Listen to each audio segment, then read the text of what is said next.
All right, so let's begin the session. Where we left off last time is the party of Silver Stars of Selune had been delivered a portent, a vision, using the divining pool at the House of the Moon in Waterdeep. And the portent guided them to find one of the chosen of Selune.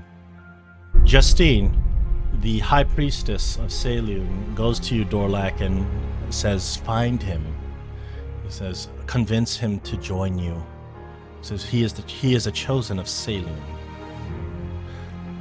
So you've kind of deduced the location of where this new character could be.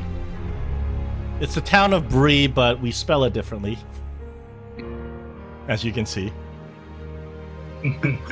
Not very far off. It's actually just up the Unicorn Run in the edge of the Star Mountains. This is a small village, a known village. Population somewhere in the manner of hundreds. A very small village, mostly a kind of agrarian farming village. And you think that you can get to this location in less than 10 days, couple of days march, and you can get there. Mm-hmm. Especially because there's well-traveled roads there. It's not that far off. So while the party is on their way to come find you, heading towards the town of Bree, we're gonna cut over to you, Naris. You've introduced your character, and you've spent a good portion of the last year or so, kind of around the area. You've been in Waterdeep, and you've been looking for different opportunities to ply your trade as a healer in the surrounding areas. You've joined a couple of adventuring parties. You have some experience, protecting caravans and whatnot. And you, a couple of days ago, interestingly, you were delivered a message. And in the message, it was a request. It was a request specifically for you. The request says that our Lord... Where is it?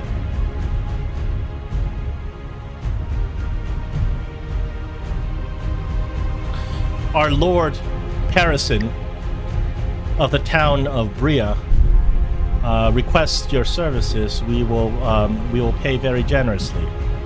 It appears that you have made quite a name for yourself as a proficient healer, and now you have some sort of nobility actually requesting your services there. So naturally, you figure this is a good opportunity, and you head off.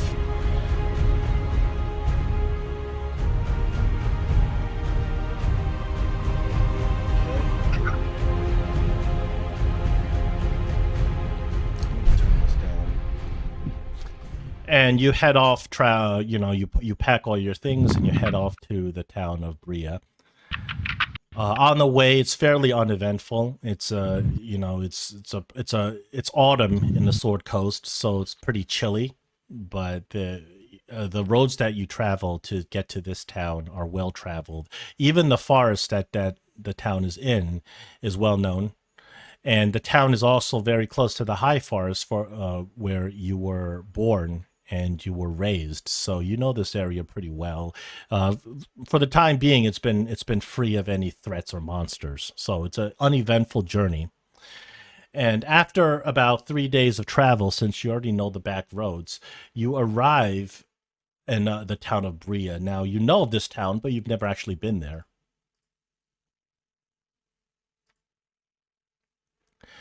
You walk into town, and it's a small, bustling town. Not unlike most of the human villages in the area.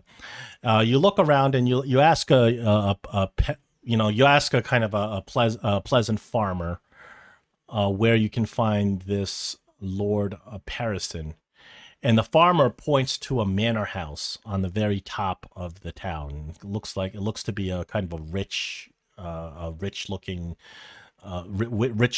kind of almost a castle. And you look around you, and what you notice up in the mountains, there is what appears to be the ruins of a cathedral.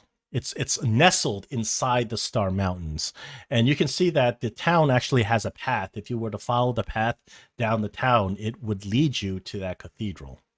But the direction of the manor house is the other way.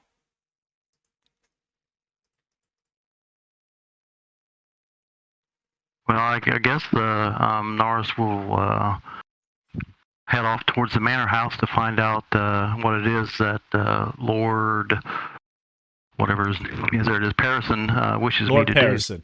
do. Mm-hmm. So you head off towards the manor house, and as you approach the gate, it's sort of like a self-service gate. It unlatches, and you unlatch it, and you start heading up the path towards the manor house, situated on a steep overlooking this simple farming village. It appears to be a very stately manor, not entirely unlike the larger houses in the village, but made more to exacting standards. Very grandiose. From it, the land. You have from it. The person in the manor has a pretty much unimpeded view of his property and his land. You can see that the house was built with a very specific idea in mind, where the whoever's in the house has the best bird's eye view of the whole village and the surrounding mountains. And you approach the house. You get to this very fancy gilded double doors, and there's a little lion kind of knocker, and you knock on a knocker 3 times. You wait a couple of minutes, and then the door creaks open, and a young steward comes out, and he says, "Yes, can I help you?"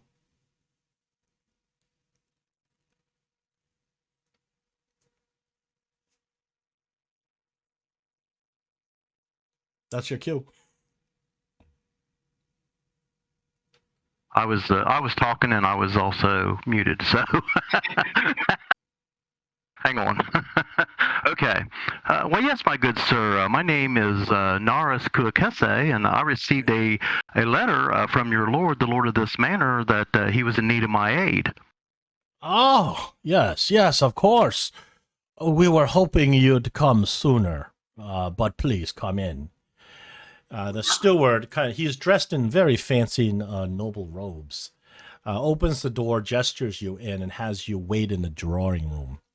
As you look around, the first thing you notice is that the house is kept in a very pristine condition. Everything is perfectly put in place. That includes the tapestries, the even the bowl of fruit. Everything's positioned perfectly. You notice that on the walls there are dozens of breathtakingly beautiful paintings. And you look at each of the paintings, they appear to depict, really high adventure, big moments in the world of the Forgotten Realms. You see a painting of the original Sundering, where you can see the land being split apart, and you can see armies being split apart. You see paintings of big battles. You see a painting of a battle between the famed adventurers and the dragon of Chardalon. You see a depiction of the companions of the hall and that damn elf Drizzt. So you see. Oh, you don't like him, do you? But as you sit down, you can't help but stare at these paintings. They're not only are they lifelike, but they just have so much power and emotion in each of them. And as you sit there admiring the paintings, the door to the drawing room opens, and you see the steward. He comes in with a wheelchair, and there's an old, decrepit man on the wheelchair. He looks like this. And he looks at you, and you can see that his eyes are glazed over with this milky white. His hands, as he raises his hands to shake yours, they are tremoring, violently shaking. And he says, "Oh, good to meet you, sir. Are you the healer I sent for?" Well, yes, I, as a matter of fact, am a healer. What can I do for you, sir? It's a He pleasure to meet you. and he looks at you, and he seems very weak and frail, to the point where it looks like it's a strain for him to even lift his head to meet your gaze. He says, "Oh, a pleasure is mine. I am Paul Parison, artist, and you?" Well, yes, sir. I am Naris Kuakase, and I have noticed. Have you painted all these paintings inside the house here? Oh, yes. This is much of my older work. Back when I was much younger and more enthusiastic. These paintings are just the ones that haven't sold. But I like to keep them around. Reminds me of my youth. And you can see he there's a spark in his eye. Like he gets a little bit more lively when he's talking about his art. He's like, but as for I would like to get to know you before I trust you with my ills and my problems. That's Tell quite me, understandable. tell me, Nars, from whence do you hail? Well, I'm from right here in the high forest, from a small village along the Unicorn Run. Really not too far from here. And Oh, I did. yeah, So go ahead. you're from the Elven village. Yes, yes, sir. That is correct. Oh, I've not very seldom met any elves. They don't come around here in our village, the village of Bray, so often. But the ones that I have met, I've always had good relations with. Tell me, so you're a healer. Can you tell me about that? Well, I was, as I said, raised in a small village along the Unicorn Run, and my mother was pure elf, but unfortunately, I guess, was my father was a kind of a more or less traveling human that was with a band of people that visited town, and my mother had a tryst with him, and I was born, and she really didn't want to have much to do with me. I don't know if you know, but elves don't take too kindly to half elves.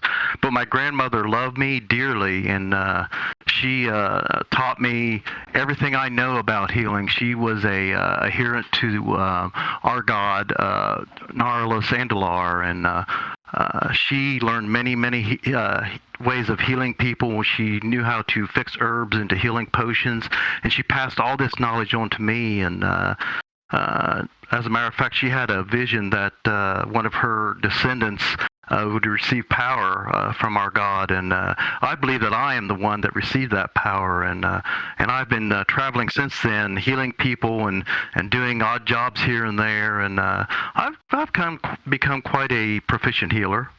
He actually listens to your story with a very intense focus. Like he's extremely interested, and he lets you complete your entire tale uninterrupted.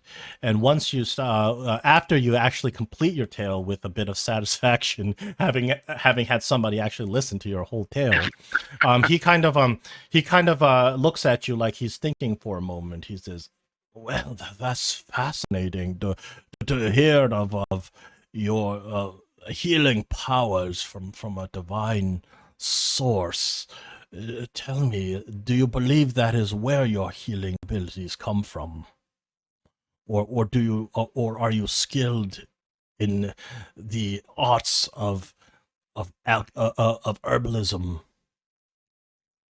Well, sir, I believe the magical healing powers that I have is all from my Lord God, Narlis, and but I believe I did learn a lot from my grandmother about the art of herbalism and how to turn weeds into medicines, and I've practiced that and asked questions about that in almost every town that I stop. So I have some of both, sir. I see that. That is very important to me. And you can see he points to himself with one finger, and his finger is just quaking. I mean, you recognize that this is a really bad tremor that he has. Although at this point, you're not really certain what kind of ailment he has. Clearly, this man is very unwell. Um, and he says, "I've been seen by several clerics from the temples of Lathander and the temples of Torm and the Mm-hmm. temples of Helm. Unfortunately, they could do not much for my condition. There is magics. There are highly powerful spells. There's even a spell of regeneration and resurrection. But unfortunately, magic, healing magic, alleviates damage that has been done by other magic and damage and evil. I am afraid I suffer from a condition that is natural, and thus being cannot be healed with simple divine magic. But that is not the point. And you can see he kind of gets excited a little bit, and you realize that you guys have been talking for a while, getting to know each other, and he shows you a lot of sympathy for who you are and what you've devoted your life to. He's highly interested in who you are, and he starts telling you about his entire life. He was a very gifted young artist. His gift for painting manifested when he was just a child.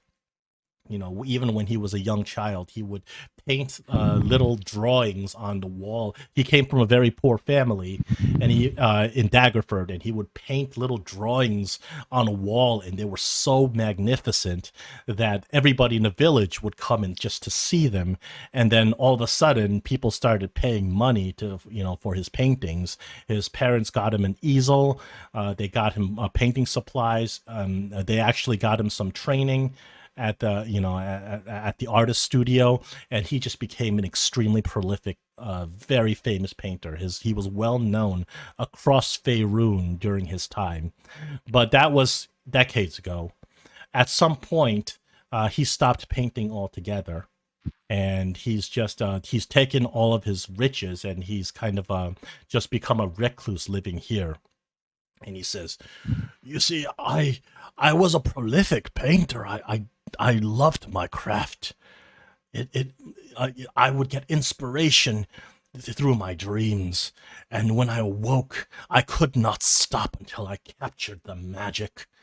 He says, "But then one day it stopped.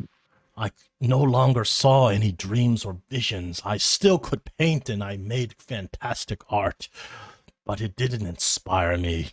I didn't care to do it anymore. And for the second half of my life, I've been living here. I have plenty of gold from the money I've made during my youth, but I've been lacking in inspiration." And he gestures for his steward to kind of wheel him over to the window. And he goes over to the window, and he pushes the drapes across the window, and you can see from his vantage point, the house was specifically built so he could have a perfect view of those ruins on the top of the mountain. He says, you see that there?" And you can see he's pointing at those ruins while his hands are violently shaking. Well, yes, that is quite a beautiful scene, and Yes. The ruins stand out quite vividly. There's the reason I settled in this town of Brea is because the last dream I had as a young man, I was in my late 30s. I had a dream of a magnificent cathedral. The cathedral was full of beautiful paintings all around. There were worshippers in elaborate, colorful robes praying. I could not, for the life of me, even after discussions with famous historians, even figure out to what deity they worshipped. But that vision was so vivid in my mind that I came here to find that cathedral. But when I went to that place, there's something there. It made me just feel my mind, my inspiration, it was stripped from me, sapped from me the moment I tried to paint. And I've tried hundreds of times and never was I successful. But that was the last vision I had. That was all I have of my art. And so I settled here. 30 years staring at the cathedral, but never again recapturing that vision that I needed to paint.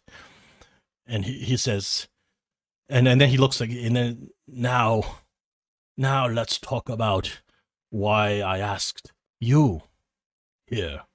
Very well. He says, as you may have noticed, I am quite unwell. And he kind of laughs, and in the middle of laughing, he actually coughs. He's very frail. He says, I have a condition. It is a familial condition. My father had it, my grandfather before him, and so on. It is a condition of my family. We call it dark palsy.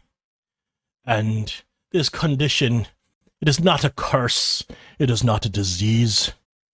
It is the natural end of the life of everyone in my family. And, you know, and you can see, he's like, we have gone generations trying to cure this disease, and we have failed. And I don't believe that I can cure it, of course. And were it that I had nothing better to do, I would resign myself to my fate. For I think I've lived a fairly good life as it is. I would resign myself to my fate and go peacefully. I am 87 years old. But something happened to me. A 10-day hence, I had another vision. I had not thought this to be possible, but in my sleep I dreamed, and the magnificence of my youth and my days as an artist came back to me. I saw a magnificent angel, and he takes out a sheet of parchment, and he takes a little quill-tipped pen, and he's got feverishly dipping the pen in the ink, and he starts sketching on this. And even though his hands are violently shaking, you realize that he can still draw and draw magnificently. And he sits there, and as he starts talking to you, he's continuing to sketch on this piece of parchment. He says, it was a vision of an angel with wings spread wide, at least 20 feet. It was a woman angel, and she flew to me, and she whispered, Paul. She says, your task, your mission in life is yet to be completed. She says, you must finish your task. And this is when I asked the angel, oh, divine being, what is my task? Have I not lived a great life? And the angel said to me, your task is to bring the glory, the beauty back to the ruins yonder. He says, for it was once a beautiful place, once a temple devoted to magic and art. And now it is gone. It is lost. The evil, the dark forces, the curses have stripped it of its beauty to the point where it has been forgotten. It has been forgotten by all, by the people who built it and the communities they served. And Paul says, and then Paul says, and at that moment I knew I must complete this task. I woke, but I looked upon my hands, and he kind of shows you his hands and how quickly they're tremoring, and I could barely see. You see, the symptoms of dark palsy are advanced on me already. Dark palsy begins with choreiform tremors, where my hands cannot be steadied and they shake. And then, on its advancement, my vision is lost. I can barely see as it is now. Even as I look upon you, you are but a swirling image, a haze. And finally, the most advanced stages of dark palsy will lead to insufferable pain as my muscles lock and contract. And then insanity as my mind delves into hell. And then death. And I'm afraid I'm very advanced in my disease. I worry that I cannot complete my task despite having the inspiration. Do you understand? I hesitate for a second, and a tear forms in my eye, and I say, "Sir, I completely understand. My God is tasked with taking the elves that left this realm to the next realm, but he does not wish for the elves to die, and he does not wish for elf friends to die. So he is very compassionate to the living, and that's why he focuses so much on healing. So, sir, you are at the end of your life, that is true, but that is also sad to me, but I sure would like to be able to help you to make that journey peacefully." I've been seen by clerics of various orders. They offer healing magics. They offer spells of restoration and regeneration, but none of those magics work because my ailment is natural. This is what the heavens have deemed me to suffer, and I will suffer it. Of course, it is my lot in life, and I have lived my full life. I have been given these gifts of art, and this is my tribute. But I cannot leave this world without completing my task. So I would ask that you do what you can to alleviate my symptoms, for the time is nigh when I must complete the task. The angel told me that I must resurrect the power of this temple. I must do it in 1 day's time, no more than 24 hours. I must do it upon the 6th of Maripol. And you realize when he tells you it's actually tomorrow. He says, can you control my symptoms? Can you try this? Yes, I will try as hard as I can, and I will pray to my God for aid. Whatever resources you may need, I have plenty of gold, and of course I have gold to reward you for your task. But time is of the essence. I must go to the chapel tomorrow. But as you can see, I can barely stand, let alone paint. And you can see, he's like, I need something to control these tremors. And you see he tries to get up off his chair, and the steward kind of helps him. And he barely stands up, and while he's standing up, his knees are just wobbling. He says, I can't paint like this. Give me something. Whoops. Yeah. I didn't need to do that. He is at full hit points, so healing word does nothing for him.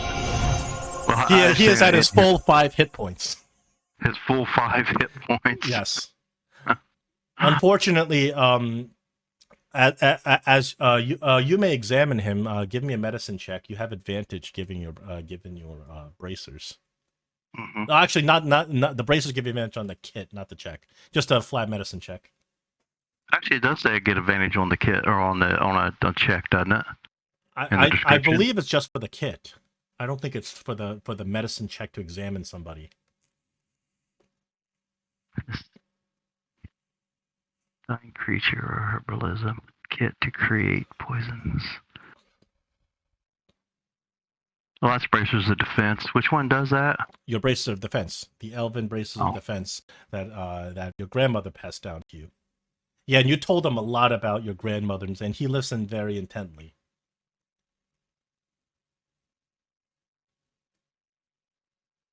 Advantage on medicine checks, it says. It says you roll with advantage on medicine checks. Okay. At the very end of it. Okay, then go ahead. I thought, excuse me, I thought I read that. Okay, so that would be, I would roll the actual tools thing. No, that's not a tools thing. Okay, so because those are different bonuses. Because the tools actually go off your wisdom. Medicine itself, it does go off wisdom as well. It looks like. I thought it was like intelligence. No, it's wisdom. Okay, go ahead. Then it's the same bonus, so it doesn't matter. Same bonus. You want that in the tower, or it doesn't matter? It doesn't matter.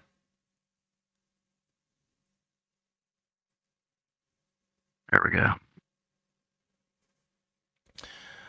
go. From what you can tell, he has a neurological palsy, meaning that it's very the reason he is so weak is that he can't his nerves are unsteady, and that's causing his muscles to be unsteady, and he can't control his muscle movement. He can't control his nerves, and that's why he can't stand, and his hands are tremoring.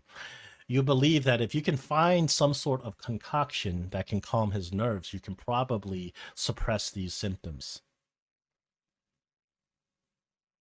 So do I know of any? Oh, I did. I messaged you the herbalism kit. Did you get it? I messaged you earlier. In here or on Discord. My private thing, I didn't get it. Are you sure? I'm trying to coordinate with others. I don't see it anywhere. Where would I find it? I was basing it on the assumption that you had it. I sent you a link. All right, let me put it in the I actually sent you a link for an herbalism subsystem to the game. Oh. Here you go. I'll put it in the chat.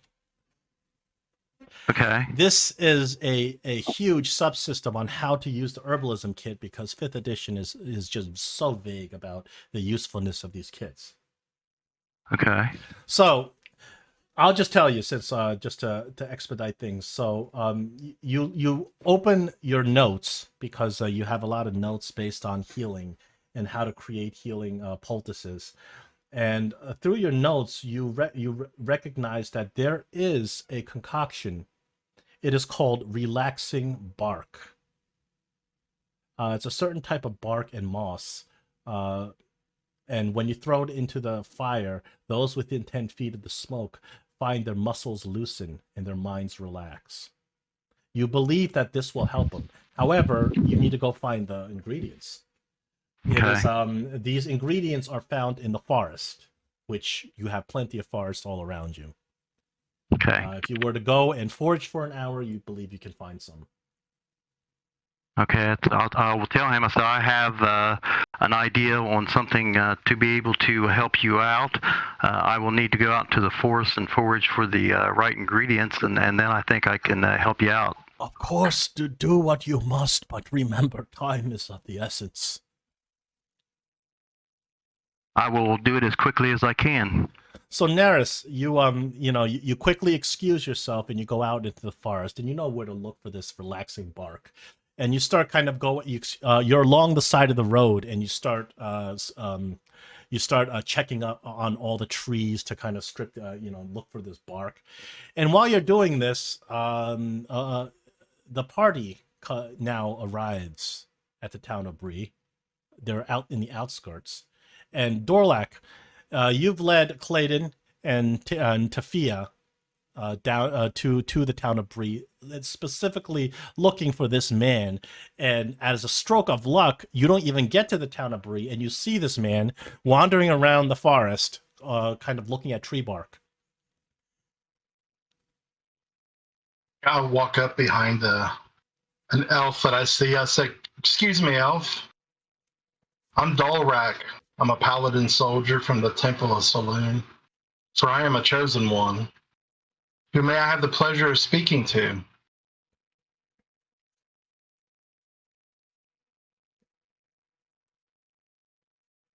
He's so busy looking for the bark, he ignores you. I'm muted. I got a mechanical keyboard, so when I'm typing, it probably bothers you guys. So I keep muting it. So I haven't heard it. Oh, really? Okay. Well, it depends on your microphone. If you have a microphone that is open atmosphere, it'll pick up everything. But if your microphone is directed, it won't pick up stuff behind it. Okay. Well, I will not mute it, and then if anybody can hear it and it's bothering you, just let me know, and then I will. But okay. Well, hello, sir. I am Naris Kuakese. I'm half elf. I hail from these parts, but I've been all around the world. I'm just out here looking for some ingredients to make some medicine. I need to speak with you about a matter that has arose, and it might all be hard to take in, but you might want to listen to what I have to say. I have been sent here by the... I was going to say, I don't have a whole lot of time, but perhaps you could help me find the bark I'm looking for, and we can walk. You can talk and walk on the way back to the manor. That would work, and since there's 4 of us here, 4 eyes is better than none, so we'll all tend to look for the bark that I'll describe what I'm looking for to them. All right, so you kind of cut the conversation off short because it appears that Naris is in a big hurry, and with the 4 of you together, you help this young half elf out, and you guys search the forest, and you quickly are able to identify these trees that produce the relaxing bark. I won't have you roll for any of these because you haven't read the whole thing yet. But you gather enough supplies. You think it'll be enough for several doses of this relaxing bark, and you're able to gather it together, and you put it in your pouch. Okay. And you're able to prepare it. You can go ahead as we walk back. If you walk back to the manor with me, you can go ahead and tell me what your important matter is. Hey, sir, I have been sent here by the High Priestess of Justine in the Temple of the Selune to ask you to join me on an adventure. Only the chosen ones can go on this adventure, and you are one of the chosen ones. We will be traveling through. We will be traveling through portals into adventure books, looking for magic artifacts, and to also find who has slain the ones before us. It'll be very dangerous, but the goddess of Selune will be on our sides, and we shall prevail. But no promises can be made. That's quite a lot to take in. Why would a lot to take in. Why would Selune want a adherent to the god that I follow?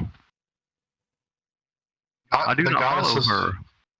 The goddess of Selune is everywhere, and we have this shard that we put into this magic pool, and she spoke to it and brought me to you to get you to come on this adventure.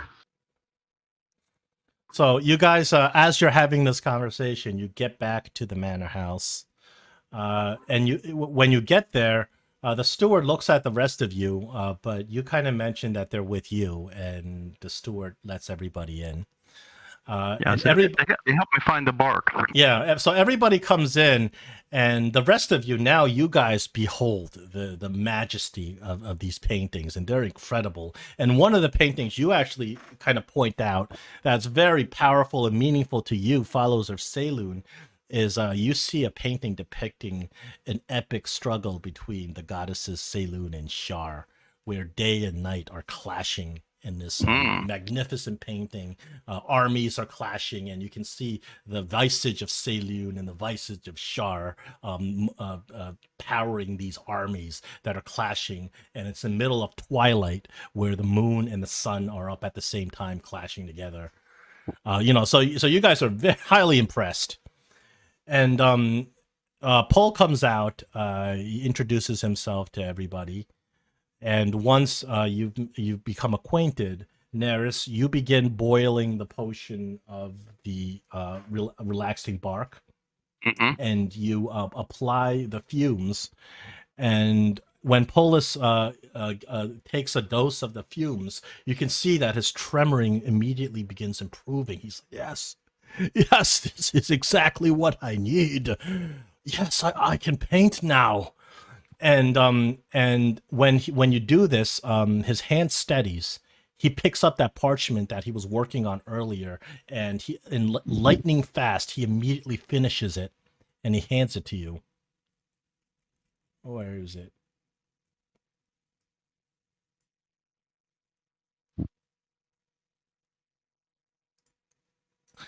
And you can see that he painted this magnificent elven angel. This is the angel of my dreams. She's quite beautiful. Yes. And when she spoke, it was like a symphony was behind her. It was music. He says, but I can paint just out of my memory, but I need to see. I need to work with my medium. And he points to his eyes. And you can see that his eyes, there's a thin film of white over his eyes. And he says, I cannot see with these eyes. I only see vague shapes. Will you give me a concoction that allows me to see, even for a short time while I finish my work? And Naris, you once again, you open your little notebook, the herbalism kit. And after a while of thinking, you realize that there is a concoction that you can make. It is called Night Eyes. It is a thick, greasy gel, and when applied to the eyes, will temporarily give people dark vision. However, will also make you very sensitive and give you a light sensitivity. However, you believe that this concoction can help Paul see again, enough for him to do his painting. Ingredients, once again, are in forests and swamps. So you guys go out again, back into the forest, to look for this moss that you can use to make night eyes, and you can continue your conversation. Okay, of course, I explain in detail what the moss looks like that we're looking for, and I said, well, to get back to what you were saying before, I said, I know Selune. I've been to her temple in Waterdeep many a time just for visiting, and I've talked to some of her worshippers there, and I know that she is a great goddess of good, but I don't understand why she would pick me over some of her own adherents. She finds the good in everyone. And not only did she pick you, but the Tear of Selune chose you. The Tear of Selune? You found that? We found a shard of it. Wow, that's quite the news. That's been missing for quite a long while. You actually have it on your person right now. Would you like to see it? Oh, yes, please show me. I'm very interested. So I grab my little pouch out, and I pull it out. As it rolls into my hand, it starts to glow and just kind of shimmer and shake, and I lay it in Naris's hand. And likewise, it begins to glow.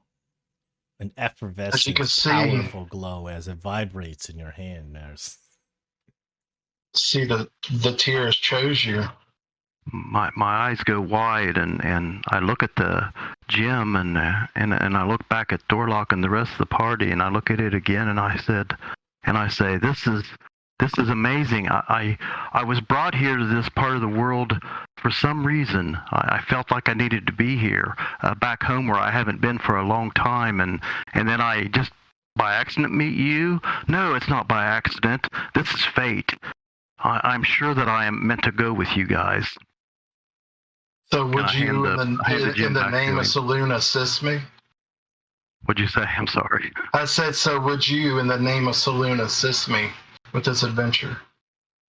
I think I have no choice. After I finish up with if you guys could help me with what I'm doing here, maybe then we could go ahead and get started on your adventure. Our pleasure. So you guys spend a little bit of time. You find that moss to create night eyes, and it's starting. The sun is already starting to kind of get high in the sky. So you realize you're running out of time. You start mixing up. You're mixing up this night eyes in a little. In a little grinder as you guys are kind of making your way back up to the manor. You get to the manor, you create this gel out of the night eyes, and you apply it to Paul's eyes, and Paul starts blinking a couple of times. He says, yes, I can see again. My color tone is not quite what it used to be, but yes, this will be enough. He says, I'm almost ready, but I need something else. He says, this is a symptom that has not yet come upon me, but as you know, and as I've told you, dark palsy will end with my losing my mind. And if that were to happen, I need you to have something ready to keep me clear. He said, can you do this? I look in my notebook. Do I find anything that'll help me do that? Of course you do. Otherwise, why would I have gone to the trouble of giving you this whole thing? Sweet. You find a concoction called Quickened Thought. The target ingests a paste mixed with bitter leaves and a certain type of yew bark, and their mind is awakened, and they're able to maintain concentration on spells. When they are hit, the concentration DC, but doesn't apply to him. But when they're hit, their concentration DC goes down. So you know exactly where to look. So you rush off, but before you go, the steward kind of taps you on your shoulder. And he says, a moment with you, sir? Yes, what is it, my good man? Well, I've been taking care of Lord Perison for quite some time now. I'm truly the only family he even has. I've seen his decline over the last 2-3 years, and it's been terrible. He's suffered terribly, and I would hate to see him suffer anymore. You see, I don't know if he is right of mind even now. We know that his condition will cause him to lose his mind and cause insanity, but the way he's been behaving as of late has been very strange and totally not himself. And I'm afraid that he might already be losing his mind, although he may not seem so to you. I'm afraid that everything he says might be a hallucination of sorts. And, you can see he's very, he's kind of like, looks very concerned and uncomfortable. He says, and also you would know that, as he has told you, dark palsy, the very end stages of it before death, it causes extreme pain. His muscles will lock. He will be unable to breathe. He will die a horrible, horrible death. And if that were to come to pass, I would ask that you find him something to ease his pain on his death. Okay, I look at my notebook, I guess, and I see that there is something that can do that. And of course there is. I see the ingredients, so I can just try to find that at the same time that I'm looking for the ingredients for the poultice. You see a concoction for sleeping leaf tea.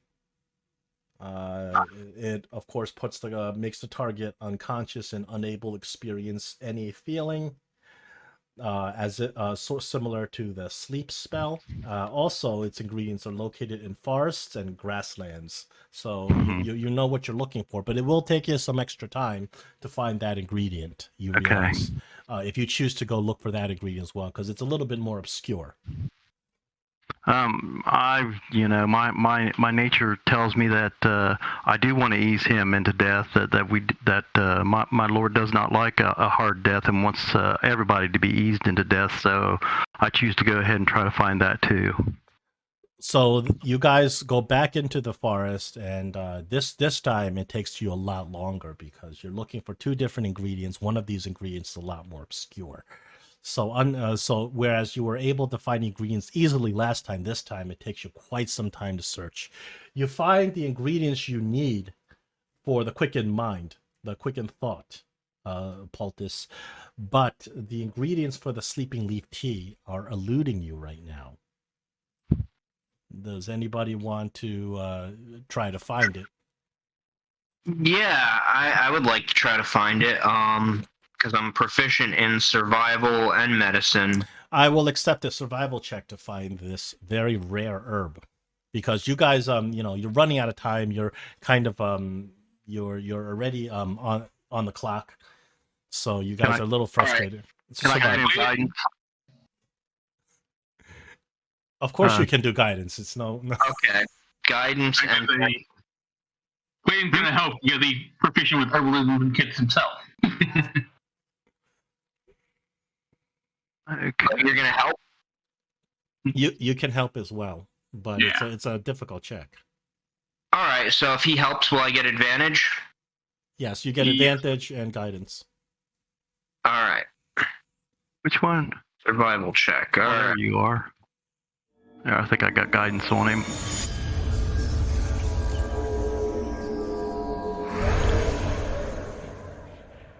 All right, so I'm gonna try double click.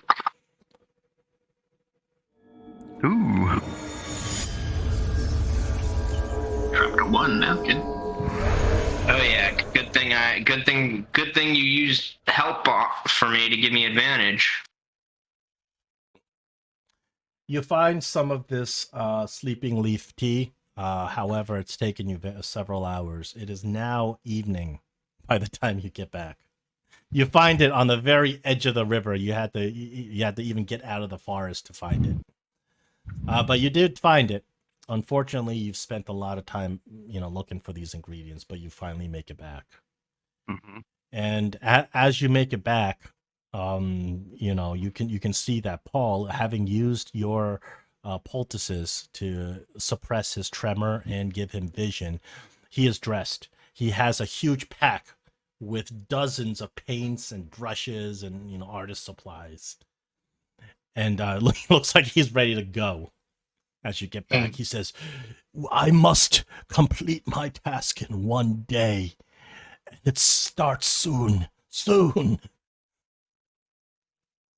We must leave at once. There's no time to rest." Yes, I agree with you. I'm ready to go. If the rest of the party is. Yeah, we're good. So you guys leave with Paul. The steward stays back, and you guys traverse up this winding path as you approach the cathedral up above. And as you see the cathedral and it starts coming closer and closer into view, you notice something very strange. There's no plant life in the surrounding area, at least 100 feet around it. Everything is dead. There's not even like dead plants. There's just nothing. The grass seems to stop fairly abruptly about 100 feet radius around this cathedral. The cathedral itself looks like a pretty dilapidated ruin. It's fallen apart.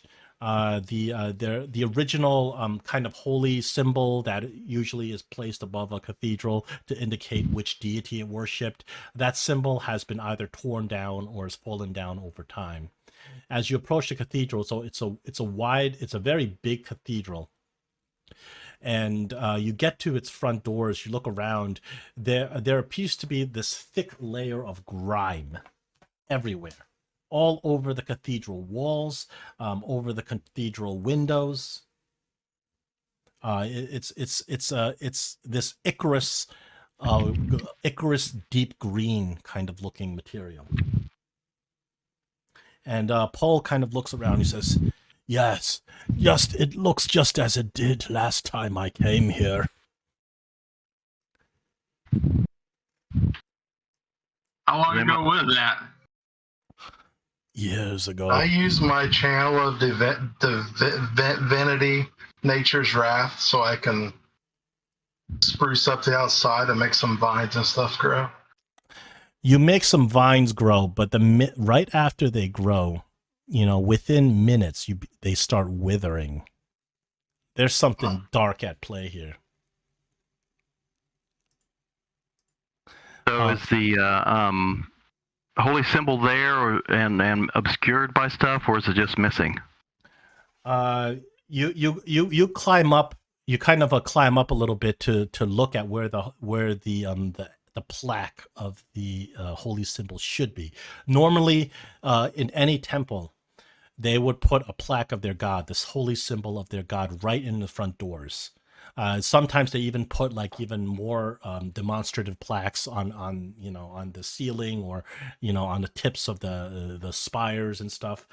Where that plaque is supposed to be is an empty space. You see some granite crumbled on the ground, and as you stifle through the granite, you can't really put together what it used to be. Hold on, we have a map finally. Oh, and I haven't been playing any music. Let me play some. Yeah, you turned it down. Yeah, I think I turned it off because it was. Yeah, because it was playing when we started. We've been to a lot of temples. Does the temple have any like architecture that we're familiar with? You look at the. You can give me a history on the architecture of the temple, so you can know. The temple itself. Unfortunately you're not able to identify the deity of this temple by looking at it, but the architecture you might be able to give you a clue.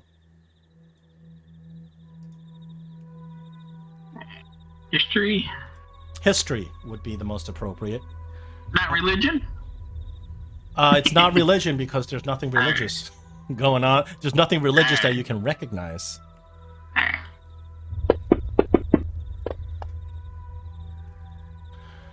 To you, it looks kind of elvish. You're not sure. I don't know the stonework that well. What about divine sense? Should any of you you know who would know the stonework, but I can't accept the roll since you already made one. A dwarf would know stonework, but I can't accept the roll now. Do any of you recognize the slime that's covering everything, or know of why all the vegetation, what could cause all the vegetation like this to die out? How would you like to examine this slime? What would you like to? Well, I would like probably someone else to do it. Okay. Because now let me see. All the appropriate things. I'm not very high. Don't have high. You know what would really be helpful in recognizing unknown substances like the organic slime that you see. What would that be? Herbalism kit. Okay, well, because this is the problem with 5th edition. They do not. They make no good use of these kits that you got. So we're gonna make good use of it. So I can use my herbalism kit to. Yes. You can use the herbalism kit to identify what this slime is. Okay. And can I give myself? Yeah, go ahead. Guidance. Do guidance for everything, except when we're in combat. No, you gotta. We gotta go by the combat rules, but. Okay, I need to put that in one of the slots so I can cast it easier. The new 5.5 guidance rules, actually, I agree with. You can only benefit from guidance once a day in the 5.5 rules. Oops. Looks like green slime. So, with the 13, you take out your herbalism kit, you take out a couple of vials, you scrape off a piece of this slime, and this slime is very tenacious.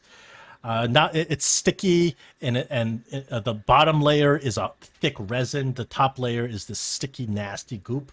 You put some of that in your herbalism kit. You put in some solutions to try to find out its nature.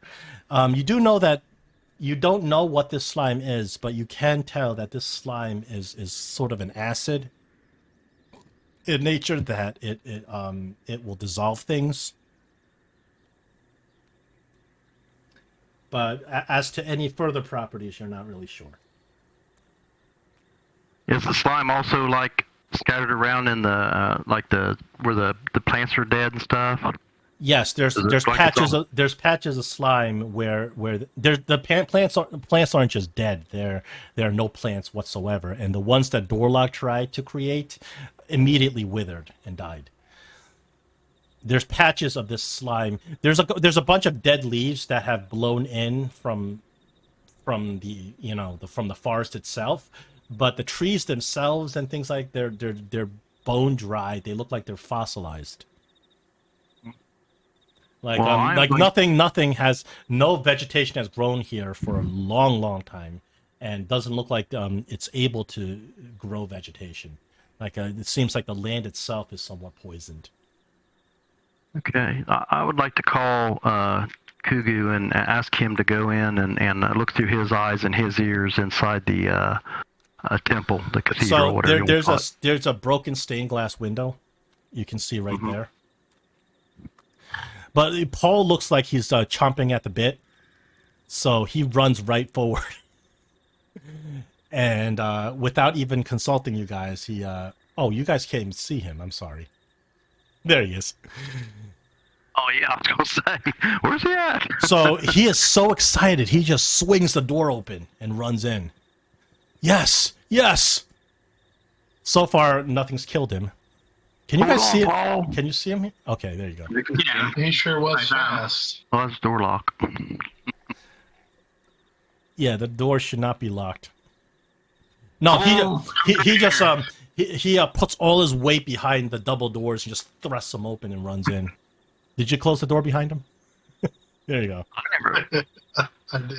Open. I can't get through the door. You got open. Why not? I don't know. Oh, there it went. Okay, I must not have been hitting the Must right have been spot. some sort of error. Yeah. Yeah. So you walk into this little entry hall. It's a vestibule. There's gobs of ooze that are thick with grit, and it coats most of this vestibule's walls. There's a table with a crushed alms box that stands against the north wall. Opposite the table, where those stained glass windows are, there are ornate double doors and a shallow alcove. The double doors and the alcove is almost completely obstructed with this grime. I didn't see that you added the owl. Okay. What's the little stand there? It's a simple wooden stand with an alms box that's been crushed. So there's nothing. Yeah, you look at the alms box. It's made out of thin copper, mostly rusted and empty. Okay, and then the door. Did somebody warp out or something? No. Okay, all right. No, why? I'm just making sure. 'Cause I saw a token disappear. Well, I moved the owl. If that's what maybe. That's Okay, what you saw. so from this little alcove, there are double doors heading north, and then there is a small door that appears to be crusted over with grime to the west. The door is actually stuck in place because there's so much of this nasty, sticky grime. What's the south side of window? Yeah, the south side is a window. Okay. However, it's completely covered. The whole wall on the south is covered with this thick substance. You can't even see the wall itself. The window goes to the outside. Is that Yes. would be right, wouldn't it? So that Yeah, don't so really matter, I from guess. the outside, if you looked at the window, you can't even see the inside because the window is completely covered. So I say to Paul, was you in here before, or did you was just able? I can't remember. Did you see he was just able to get close, or was you able to actually come in? I went in the pews. They're through here. And and without asking, he just goes and opens these doors. They're through right here. You see? You see? Yes. Slow down. Whoa. So he runs in. Nothing attacks him. So he's been here before, and he runs right into the pew. And you notice that this is the main nave of the cathedral. There's a ragged rug that now is dilapidated over time that stretches along the length of this room. It's flanked by twin rows of moldering pews, 3 devotional alcoves line the eastern walls, and 3 devotional alcoves line the western walls. These are like little, these are like circular, semicircular areas full of stained glass windows that rise all the way to the top. Unfortunately, there's grime over everything. There's some leaves blowing in from one of the broken stained glass windows, kind of collecting on the floor. Mm-hmm. And in the north, there are 2 pulpits. And I'll point them out. There are 2 pulpits to the north. And there's at the end of the hall, there is a raised altar.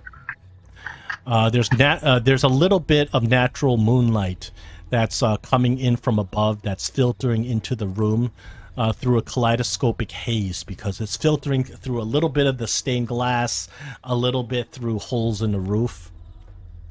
Some of these, as you look at the stained glass, unfortunately, as you examine the stained glass, you don't notice any clues about which god this temple is devoted to. The stained glass show beautiful scenes of Elysium-looking fields with butterflies, colorful butterflies on top. And Paul immediately runs up to the top of the altar.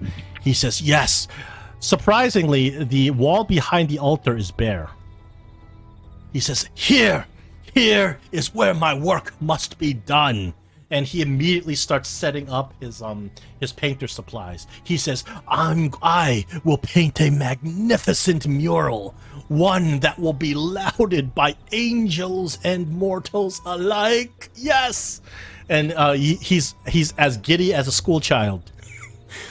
He sets all of his painting supplies on top of the altar, and he starts looking at the walls. He says, I'm almost ready to paint, but when I do so, I must have total concentration.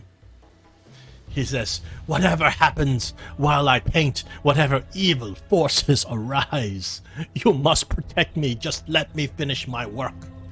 He says, but do not look at my work. No, you mustn't see it. You mustn't stare at it until it is complete. Oh, it is of utmost importance. I have been instructed so by the angel herself. And Paul is skipping around. He is so happy. Wait a minute, Paul. What? Why are we expecting evil here? Is it not clear? There's some foul taint in this whole place. Nothing lives here. Even when I came here decades ago, my inspiration immediately drained as I walked upon this cathedral's grounds. There is something dark here. I know it.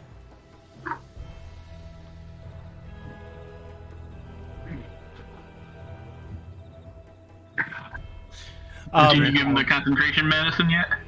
Quicken thought? Yeah. I don't think you've given it to him yet.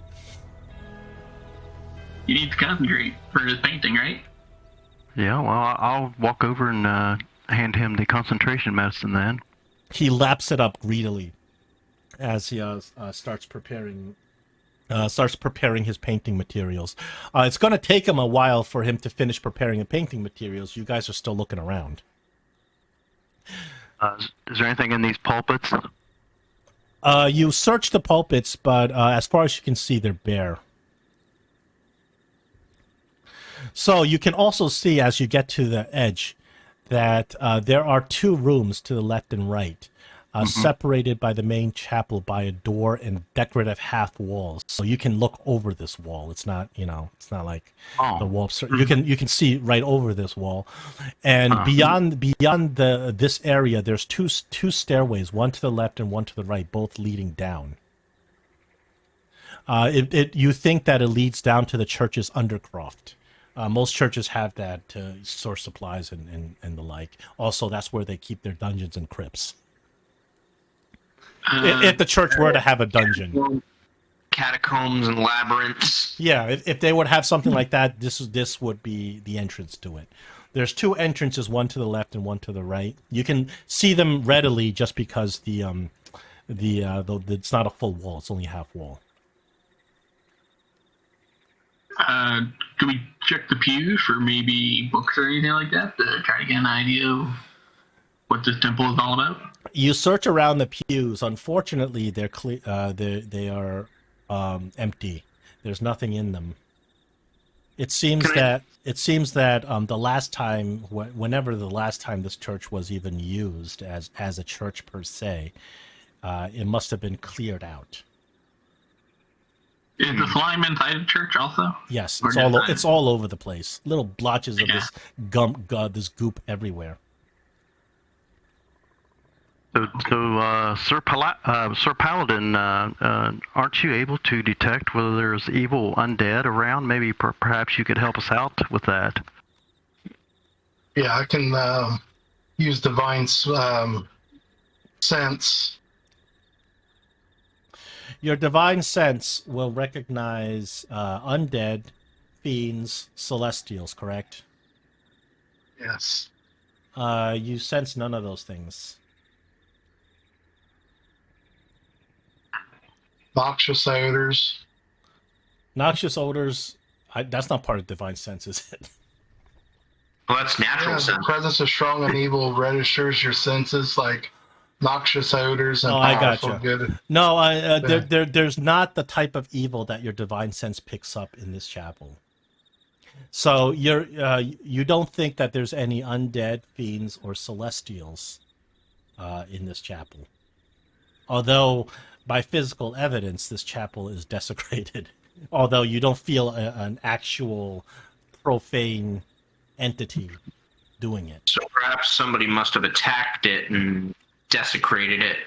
Or they cast Niscu's aura all over the place and you can't sense anything. There's that. That'd be mean. Oh. Yeah, well, people don't use Niscu's aura enough. That nullifies a lot of your overpowered identify and detect magic and all that. So we're trying to keep an eye on Pole, right? Yeah, Pole is preparing to, but it's going to take him a while to prepare supplies to begin painting. So you guys have some time to look around before he's ready to start. I'm going to look at the stained glass windows. You look at the stained glass windows, and you may roll at least an actual religion to kind of decipher what they are. What were you going to have me roll? A religion. Religion? Okay. Yeah. You know what? I'm going to burn an inspiration to give myself advantage. Dolrak and Naris, you may you get inspiration for the role playing up to this point. Oh, thanks. Thank you. Advantage, and then instead of double clicking it, I'll just drag it to the tower. Yeah, that's what I did. I accidentally double-clicked. I should have put mine in there, too. Although the stained glass depictions don't tell you what god this temple was devoted to, they do tell you that the depictions themselves are of the plane of Elysium. Oh. It's sort of like a neutral type afterlife plane. Okay. Fairies and stuff go to Elysium as well. Oh, so it's kind of like a fae kind of... Yeah. I hope I'm not mixing this up with the Pathfinder. Yeah, well, I'll convey that information to the rest of the party. I'm sure there's an equivalent in the Forgotten Realms of Elysium. that don't know what god this temple is dedicated to, but this. Yes, but you get a sense that it's a neutral type depiction. All right, Dolrak, what's your orders? Do we want me to go check out the crypt down below? Well, we need to be staying within reach of Pole. That way he stays protected. So we at least need to keep somebody up here with him. Can I, as far as using the familiar senses, can I just kind of like turn that on and off, concentrate and use the senses, and then come back to myself? I think so, unless it specifies you have to use an action or something. I think it's a. Well, go ahead. Yeah, I think it's a bonus action to do that if you're doing it in combat. I don't remember. In combat, yeah. If you're not in combat, the bonus action doesn't make a difference because time passes naturally. Combat freezes time, so. I mean, we could go down and I could kind of follow behind and keep checking on him through my owl's eyes. Works for me. Or do we want to send the owl down to see if there's anything down? Yeah, we could do that. All right. Didn't know you'll probably have to, that's probably a different map, isn't it? Actually, it's top of this map. No, I can do this. Not, I will put Cuckoo's token down there. Hold on. Okay. Down into the labyrinth. If you go to the north of your map, that's a different map. So, I see now. So your owl flies down, and as it gets down there, you sense through the senses of your owl that there's a bad stench down there. It permeates in this underground corridor. But what's really striking is the minute the owl gets down there is a shimmering wall of light right in front of it. Is that where that white line is? Yeah. And it appears to seal off a section of the undercroft.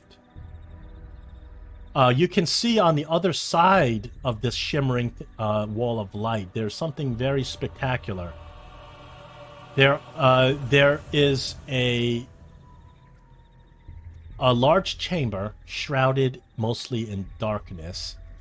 Silhouettes in the soft glow of the barrier suggest that there's a circular font right in the center of this chamber. There are also 6 pillars surrounding the chamber, and in the chambers behind the pillars, there are sarcophagi. Now, on the font, you notice that there's an object right in the middle of the font. Object appears to be a shiny gold box, and inside the gold box has windows. Like you open the it's like a little thing that you put a keepsake in. This gold and silver box, inside the window there appears to be a mass, some sort of substance, this goopy substance that just kind of is slithering around inside, but it appears to be getting held in by this box. Now, you can't reach the box because as you get to the shiny wall, it repels any attempt to pass it. Mm-hmm. So you look around, you look behind you, and you see several crates and barrels, a toppled shelf in an oily puddle, and an empty alcove that's covered in grime behind you. The wall behind you also is completely covered in this sticky, nasty substance that you see all over the church. Okay. So, does this, you said that, did this grime or whatever slime appear to be like acidic? You've deduced. I think someone put something in it and did it dissolve, or the vines. The vine, act like it was like an acid or something that was eating the vines up. No, the vines just withered away automatically. Yeah, without the substance, but the substance itself is an acidic thing. When you try to raise vines, they just Do we leave John? Oh they, no. they lasted for like a minute and then they start withering automatically. Oh, he's still there I'm still there. Oh. Can you hear me? in chat? Can you still hear me? Maybe somebody come to his door or something. Oh, he's back in. Can you hear me now? Oh, there you are. Yeah. Okay. This happens all the time in Discord. It's normal. Hmm. Especially with me. I don't even know why. I give up. I just restart. No. I wasn't muted or anything. It just stopped transmitting for some reason. Okay. Naris has had a question that the slime yet dissolved because of the vine. I mean, the vine dissolved. No, the vines acidic? the vines just died on their own. They weren't dissolved. They just withered. Okay. They withered as if some unnatural force does not want them to grow. Did Kugu see any shadows or anything down here? Any movement? The only thing that's moving is whatever substance is inside that gold and silver box. Inside That's behind the wall of light. Yes. There are several sarcophaguses, but there's no movement there. They're also beyond the wall of light, right? Yeah. And notably, you've detected no undead with your divine senses. Probably need someone with Arcana that can come down here and maybe tell us what this wall of light is and maybe what's inside the font.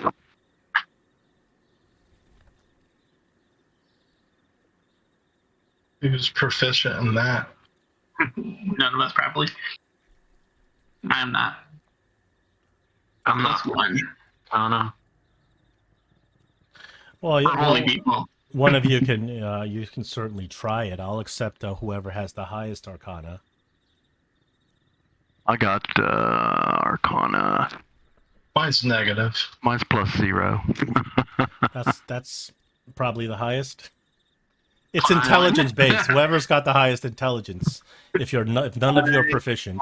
So have no modifier for Arcana. Alright, Clayton's the smartest one. Alright. So we'll take a +0 roll for that wall of light. Well, I would assume that Clayton would have to go down there to go take a look at it before. Naturally. So, Clayton, he'll head going down there. Well, if you want me to try to figure out what this is, like, I go down there. You go check it out.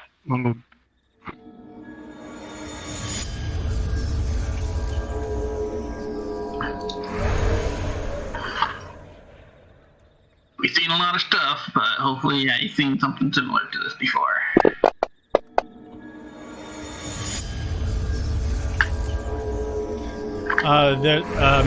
You don't know exactly what kind of magic this is, but you can tell that there's an arcane, there's an arcane power that prevents any sort of movement through it from any creatures. So you realize when you put your hand up to it, it repels it. I yelled down the steps. I'm assuming that we all Yes. have we ever. You think it's a plot barrier. I yelled down. Check out the boxes and other implements that Kugu saw while he was down there. Yeah. If Clayton's down there checking out this, he's going to be looking around the rest of the room. Yeah, the crates and barrels are some of them have like some long, moldy and perished goods, like used to be like some wafers and stuff used for church ceremonies. They're all perished. There's some candles. There's nothing specific that's going to give you that gives you any information on whose church this used to be. The most I used dispel magic. You can try dispel magic if you want. I'm not going to tell you if it's if you commit to it, you can try it. Okay, what was the name of that plane that this church was of? Elysium, he said. Elysium. Elysium. Yeah, I Okay. might be confusing my lore, Pathfinder lore, with Forgotten Realms. So it's the Forgotten Realms equivalent. Elysium, because we have 3 planes of existence when you die. When people die, you either go to heaven, to hell, or to the Fugi Elysium plane. Elysium, I think, might be a Pathfinder depiction, but those planes are per your alignment. So if you're a good alignment, you go to heaven or the celestial plane. If you're evil, clearly you go to one of the 9 hells. And then if you're like a neutral fey creature kind of thing, there's a afterlife for you as well, and that's Elysium. I believe it might be the Fugi plane in the Forgotten Realms set, but it's the same thing. Okay. I think it is Pathfinder that I'm confusing with. I know while Clayton's down here, he can try to look around, see if he can find any thing that might turn off this wall or any other symbols or anything while he's down there. You search around, you don't find any symbols or anything to interact with, besides this thick grime all over the north wall.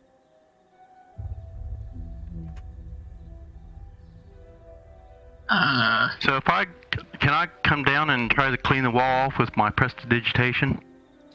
It specifies here in the book, when you use your prestidigitation, you get a small amount of grime off, but it immediately reforms. If you want to try something else to clean the grime off, you may. I think Clayton would take out his quarterstaff and start rubbing off the slime on the walls. So you start chiseling at the slime with your quarterstaff. After you spend 30 minutes of continuously chiseling with intense scrubbing and cleaning, you are able to get most of this grime off. Do we see anything? Yeah. Oh yeah, you do. Give me a second. So when you get the grime off, you're very surprised because once all the grime is removed, there's actually a mural behind it. The mural is a 3-part mural, a tripart. The first part depicts a priest kneeling before an altar and lighting a torch. Lighting a torch upon the altar. The second part shows a priest, and these priests are dressed in really fancy robes. I think you can roll another religion to identify the robes. The priest standing with a torch holds it up in the air, and then the torch all of a sudden has become a mace. With the mace raised high, the third part of the painting, the priest is valiantly fighting demons with this mace. Okay. Let's roll a religion check just to see if I can hopefully figure it out. You know various deities who could have such an elaborate cloak. The Church of Selune doesn't have multicolored cloaks, so you know right away this is not Selune. But there's several deities like the gnomish deities and the different types of deities of art, magic, lore that wear elaborate cloaks. But you can't pinpoint which deity this is from these color patterns. It might be a very ancient tradition, because the modern tradition deities don't wear this specific color pattern. Now, the altar that the priest was praying at, where they put the torch on it, did it look like anything that we saw upstairs in the chapel or around here? It looked the same. It was that altar. It was the altar writing on it? There's no writing on the altar. Is just a marble slate, so there's nothing really on it. No holy symbols or anything. Normally the altar is dressed up. There's like tapestry put on it, a holy symbol, holy water, but all that stuff has been removed. So the altar itself is just a blank slate of marble, and Poe's painting supplies are strewn on it as he's preparing to start his mural. Do their cloaks look like the cult of Shar? No, the cult of Shar typically they don't. They are very secretive. So when they do get together and have dark ceremonies and things like that, they're red and black. They're very distinctive. You'd spot a cultist of Shar a mile away because you've spent most of your life hunting these guys. So where did the priest get the torch? It doesn't show where the priest got the torch. The first mural depiction, the priest already has it in his hand. Maybe we should just stand in front of the altar and light a torch and hold it up and see what happens. You stand in front of the altar, light a torch. Paul is thankful that you're helping him see, but other than that, nothing happens. Oh. Is there any symbols on the altar? The altar is a blank slate with no symbols. Okay. Now, you mentioned the Elysium plane or whatever, the neutral plane. It's, would my character know of any gods of that plane? Pretty much any neutral god. So Alright. there are a lot of neutral gods. And it's not just, it doesn't have to be true neutral. It could be lawful neutral. You know, they all have, lawful neutral, evil neutral. They all have some sort of tie to the plane of Elysium.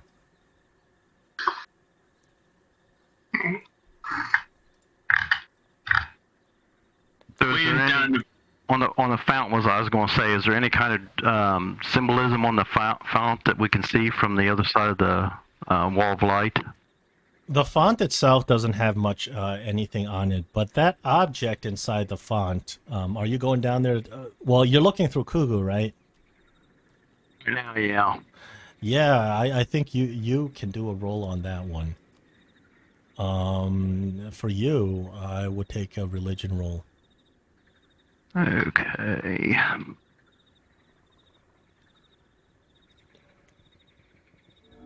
I just want to point out Clayton is probably still down there. I can't move my token over there, but he's down there. Yeah, I gotcha. No, I have to put your cloak in there because of wall restrictions. Yeah.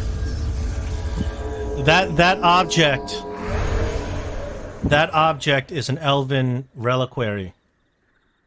Oh. Yeah, that object is elvish. Although these reliquaries don't have a specific god in mind, they don't belong to any one singular god. It's elvish in nature, and it is gilded with gold and silver and worth about 500 gold pieces. Hint. Yeah. A reliquary is like a little box used to hold some sort of holy relic.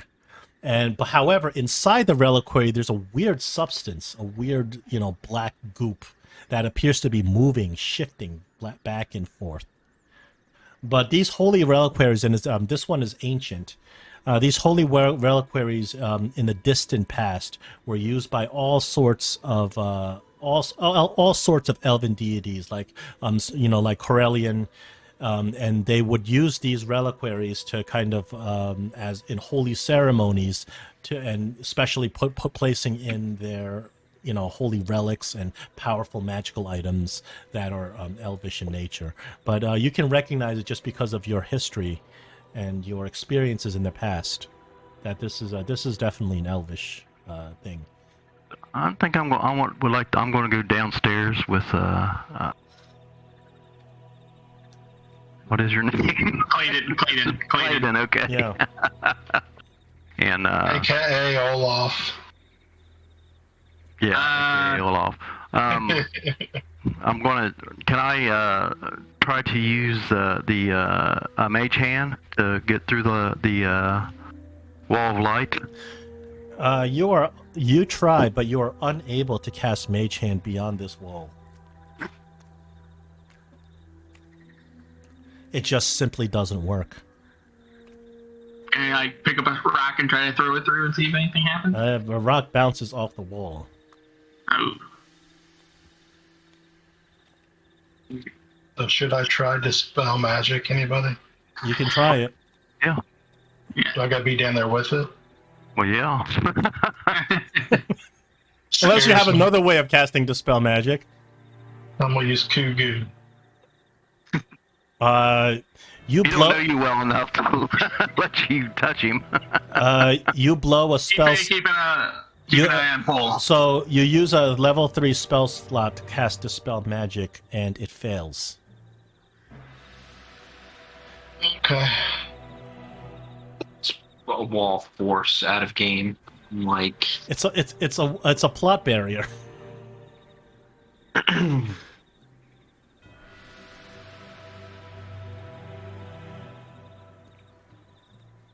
Yeah, your characters wouldn't know what a wall of force is because they failed their Arcana check. But you guys try several things. You don't think you can break this. You don't think you know how to break this this magical wall. It appears that this magical wall is a little bit spherical, so it probably surrounds this entire section of the Undercroft in a sphere. So you can't. I have the Tear of Selune with me. Yeah. Can I use the magic from that? You don't know how to unleash its full magic, but just holding it up to the wall doesn't do anything.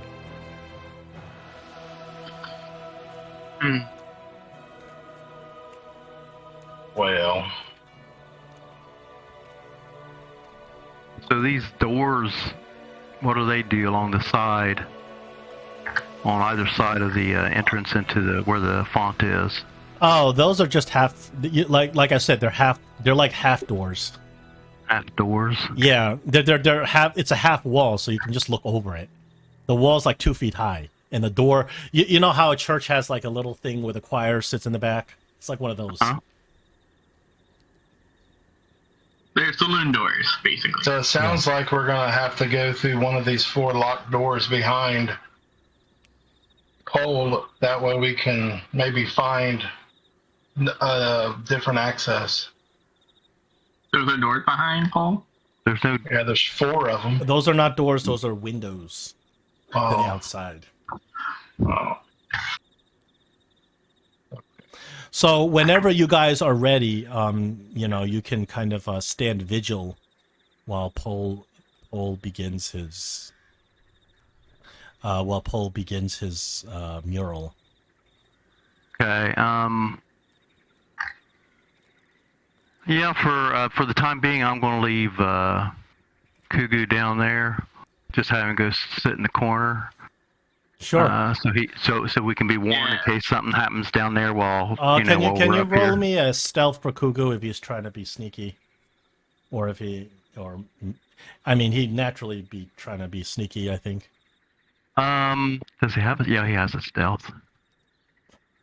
I mean, I know Clayton would be hanging out by the stairs, also trying to keep an eye on that room.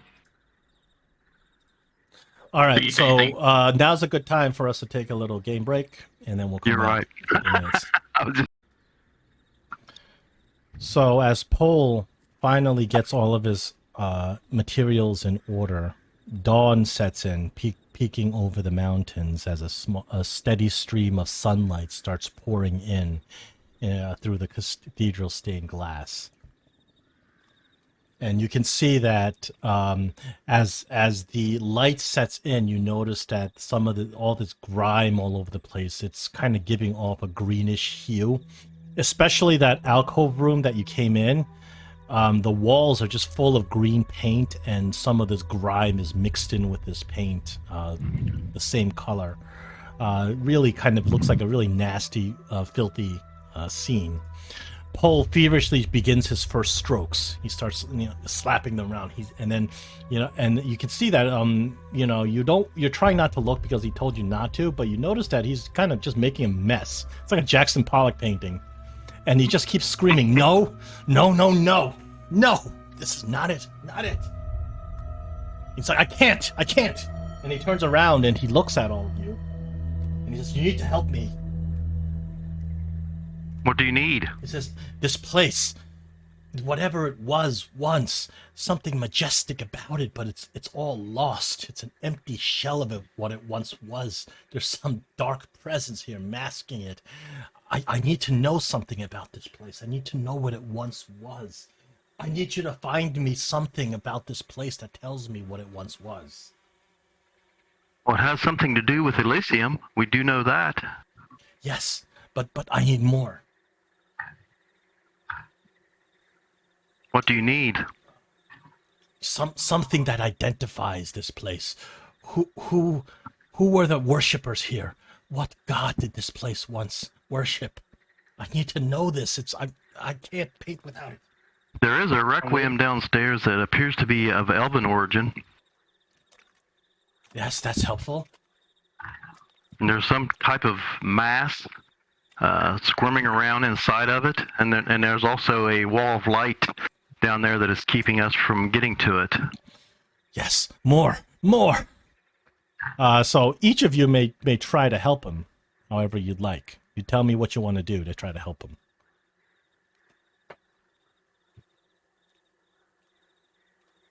What do you see on the stained glass windows, Tifia?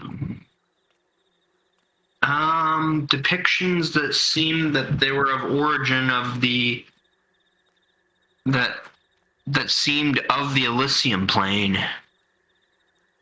It's kind of neutral looking and. Tifia, I will ask for a roll. Okay. I can take a history or a religion roll to kind of give more information. We'll do religion.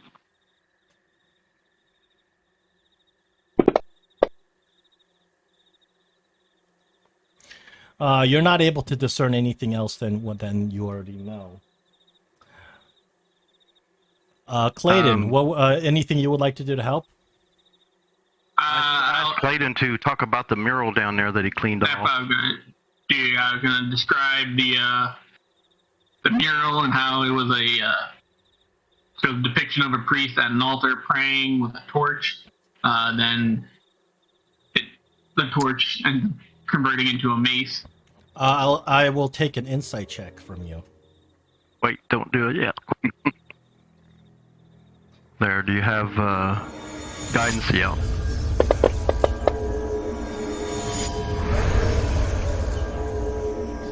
All right, that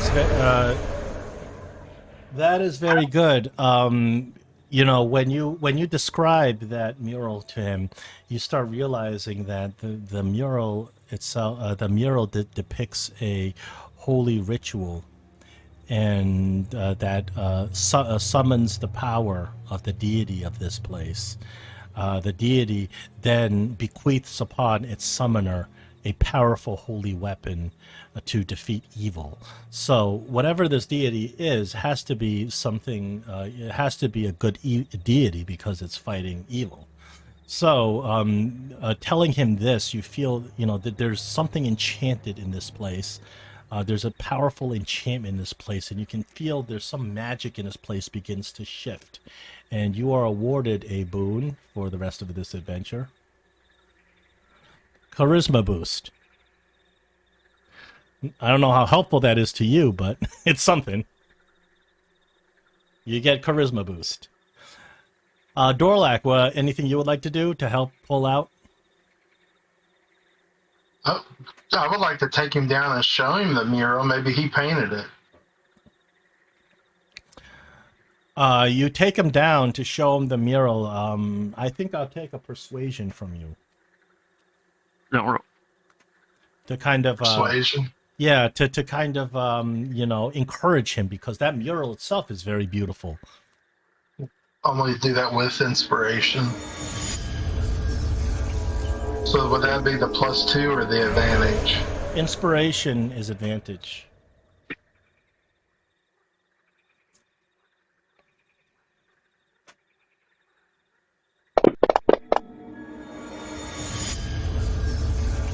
Let's see, what is your roll? That's a very high roll.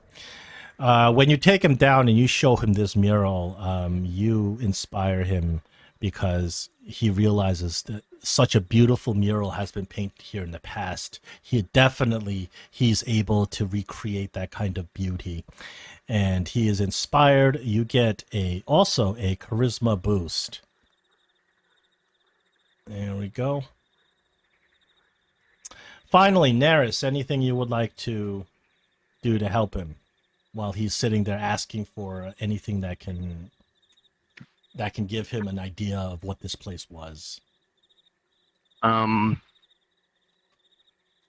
You want that charisma boost, don't you? Yeah. I already talked about the Requiem, and there's several sarcophagus down there. There's a font which the Requiem is sitting on. Obviously, there's for some reason that we're not meant to go in there. I agree that this cathedral does need to be restored to what it was, and we need to find out which god. I'll just say a quick prayer along with him to my god Naris, who is also a neutral good god. Okay, that likewise is a persuasion. What you're describing. Roll a persuasion for the big charisma boost. Okay. Persuasion, there you are. There you go. I think that's enough. With your kind words, Paul realizes that, the god. It is likely that the gods are watching over what he is doing, and they have assigned him to this task.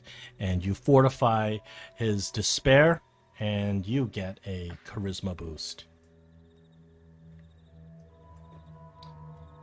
So after talking to Paul for a while, and when you go back down to the Undergroft and look at things again, you realize that mural that was painted down there must have been painted with a lot of painting supplies and whatnot. And Paul points out that there are no painting supplies down there at all. There's no evidence that it was painted, because that mural's full of these bright pigments that shine still even after all these centuries of this place being decrepit. So the pigments that make that bright of a hue are invaluable. So Paul tells you he thinks that whatever happened to this place, the pigments that they used, the paint itself that they used, it's nowhere to be found. No evidence of painters. So somebody must have stolen them, or something must have happened to the paint. Because those paints would not, are so invaluable that they would not have just been, they would not have been discarded. They should have been stored here somewhere, but you don't see any evidence of it. So does somebody with perception want to check and see if there's any secret doors or panels or anything down here? Yeah. Clayton will keep looking around after hearing that. Hidden compartments and stuff like that. Where are you looking? In the basement. I actually have. Well, I would look actually at the ritual itself, I think, and see if maybe the ritual or the mural itself is a door or something like that. Well, however, before you can even make it down to the Undercroft, as you're kind of walking towards that direction, and Paul is just feverishly painting again, all of a sudden, we roll initiative. Ugh.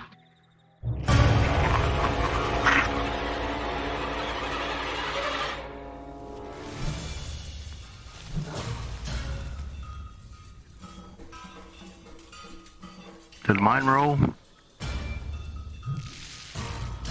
No.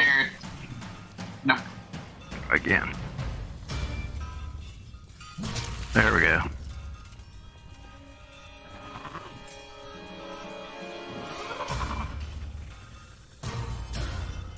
Don't forget to roll for Kugu. He gets the same initiative as me. Yeah, oh, he does? Okay. I mean, that's what I understand. He's how it also works. downstairs, right? You can have him fly up if you want to. Yeah, I'll have him fly up. So, before you can even make it down to the Undercroft, you hear a loud clang. You hear banging shifting, and you guys realize with horror, you look up at the stained glass windows, and the windows begin moving. Unexpectedly, the windows begin moving as the butterflies on the windows detach themselves from the windows and swoop down. Never fought a butterfly before.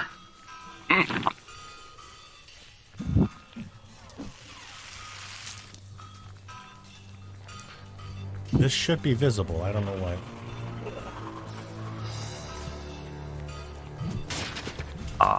Oh. Gross. Something's not working here. No, you saw more than you should have. Oh. All right, the cat's out of the bag. That for my memory. No, you can't do I didn't that. see anything. Well, you said that you should be able to see it, and then that's when I saw the them. I didn't see. No, the it's ones not in your the fault. back. It's my fault. Stained glass moth. That's what we're supposed to see. Yeah.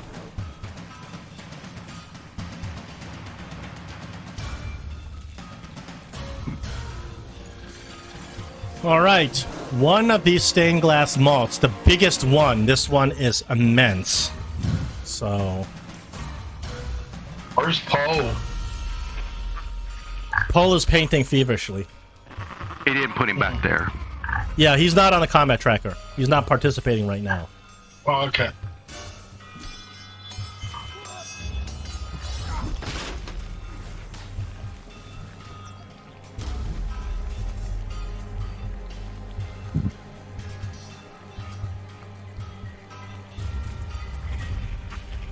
The moth swoops down and flies over towards you. Stained glass moth number 3 swoops down, gets it within melee range, and makes an attack on you, Tafia. Okay.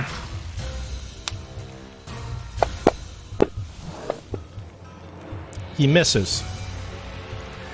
Caden, you're up. 6 stained glass moths have shown up.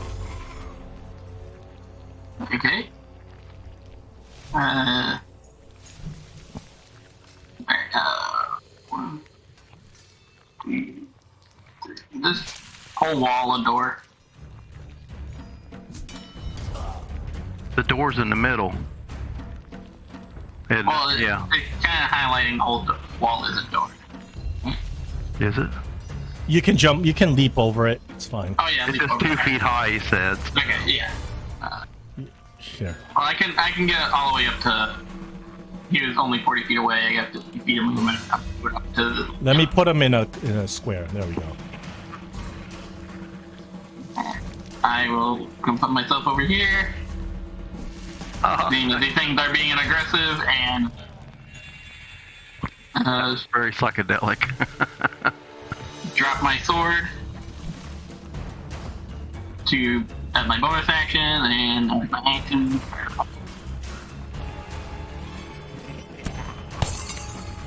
That was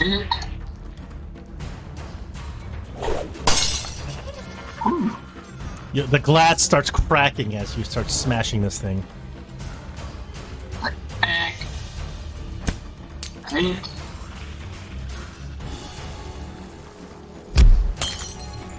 I'm surprised Sirenscape is able to detect that these things are made out of glass. That's pretty cool. That's amazing, because I didn't program that. And then my sword will attack it. Also try to.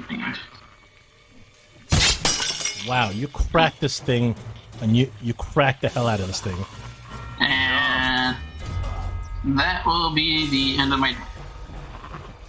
Okay, this stained glass moth flies over here.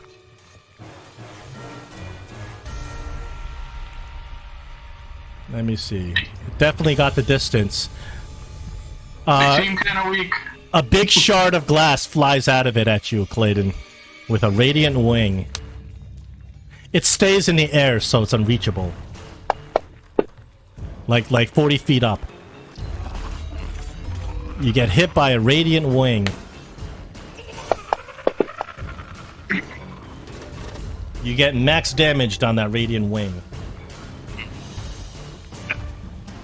Stained glass moth number 5 swoops down. He's gonna attack you, Naris. Comes in with a wing slice.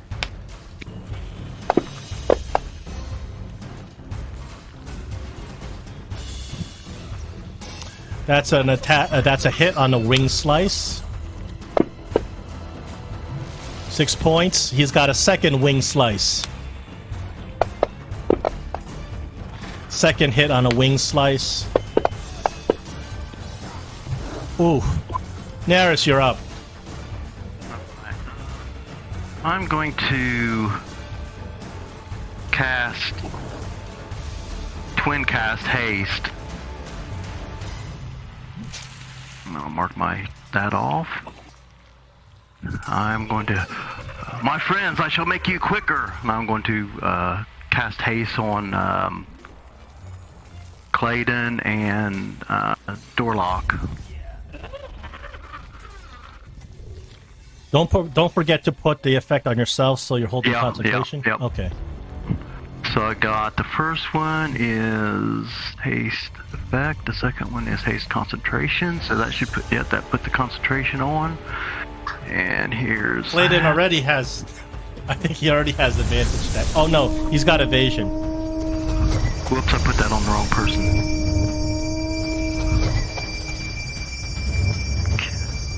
Clayton. Be careful. Your concentration drops. You blow everybody's turn. Yeah, well. Okay, and Sirenscape crashed. Huh.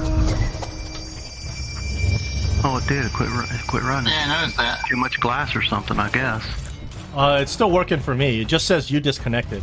There you go. You're back in the game. Reopened it, and now it's working again. Well, I don't hear it. Did it say I disconnected too? No, not you. It was the artist formerly known as Gregory. Yeah. But a new character has not been introduced. His Sirenscape crashed. No, Sirenscape also crashed for me too. That's kind of weird.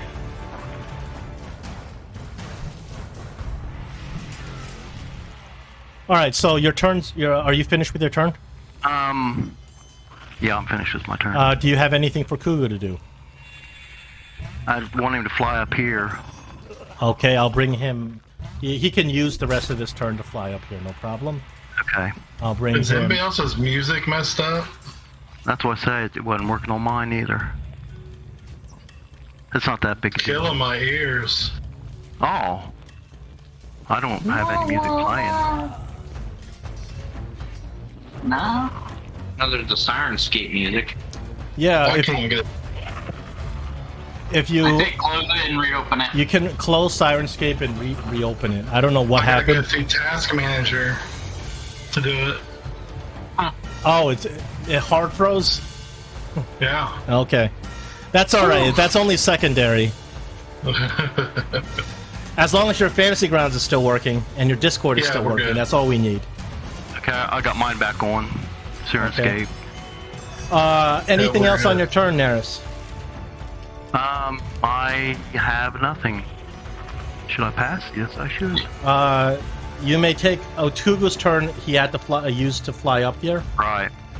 Stained glass moth number 4. He flies out over here. He spies you. He stays in the air where he's unreachable, and he launches a glass shard from a radiant wing at Clayton. That's gonna hit.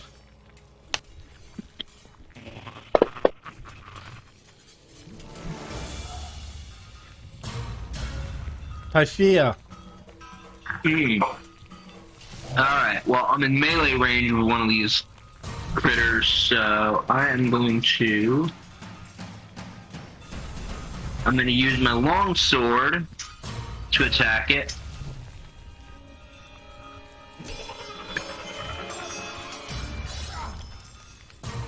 That's a hit. Alright. Glass flying everywhere. That's not... Okay.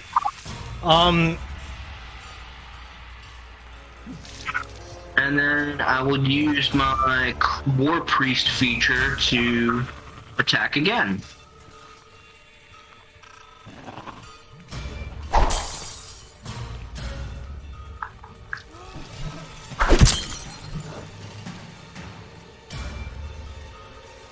Then I will end my turn. Stained glass moth number 2 flies out. He launches his radiant wing at Typhia.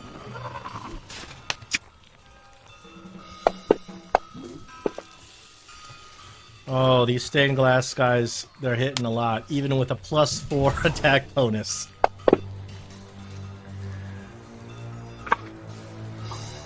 Alright, Dolrak, you're up.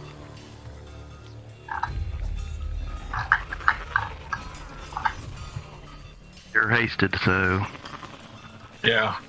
I'm going to use Bless.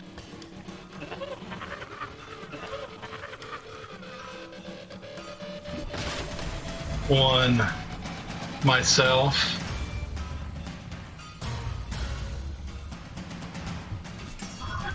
You choose 2 more allies for Bless. Tafia. And of course Clayton and Clayton.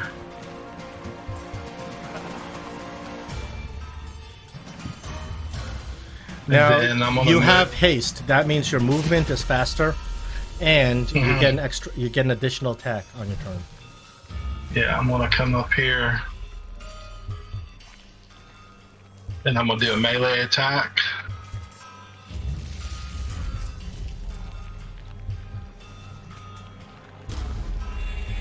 So I have.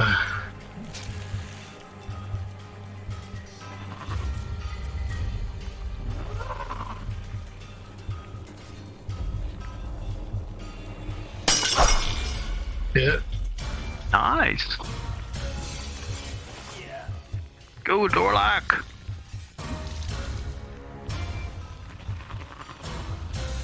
Then I'll. My turn.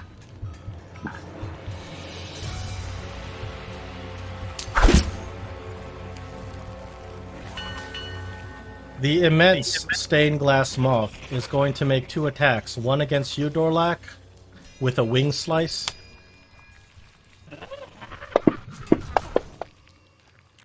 Misses. Then he's going to make a second attack against Clayton.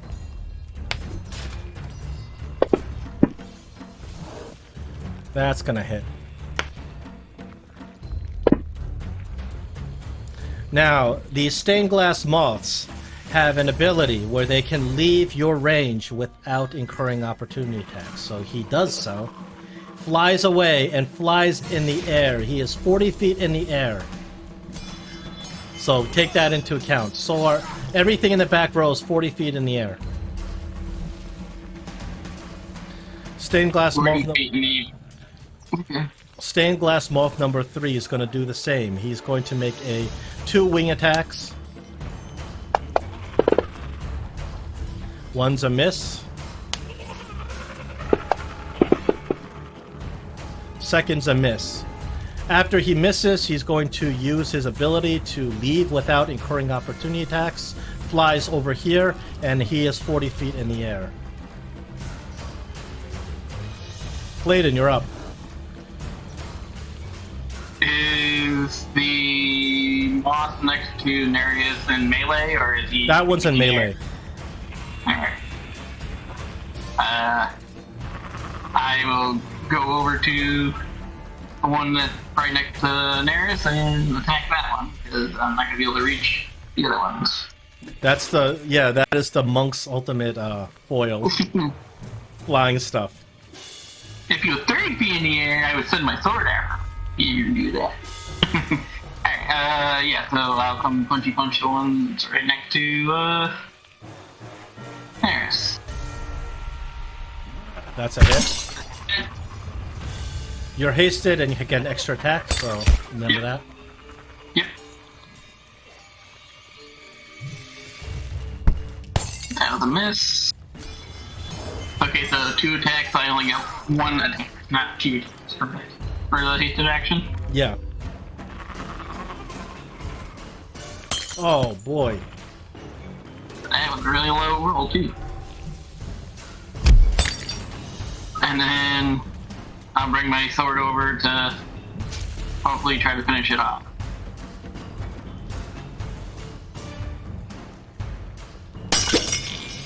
And smashy smash. So, Clayton, you realize that when you punch the thing, punching it is very effective. These things are vulnerable to bludgeoning damage.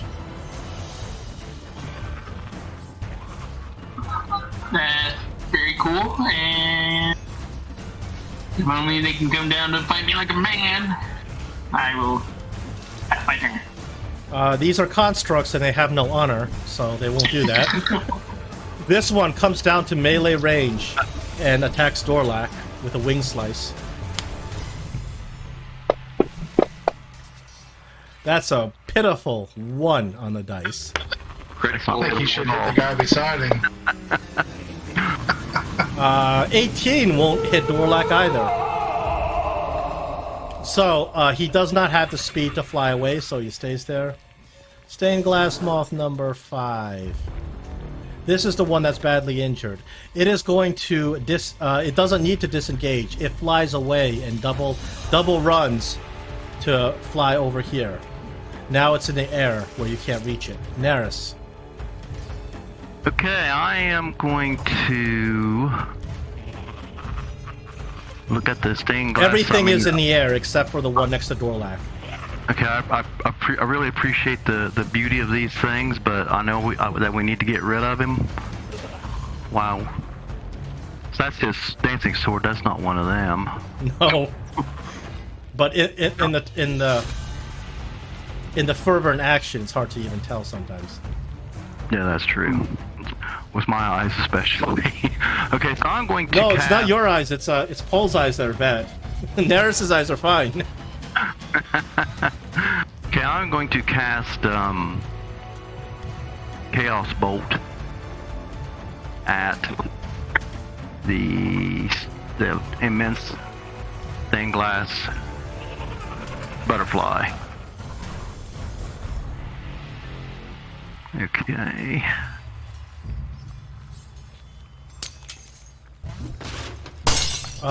That's a hit. Okay, choose its damage type.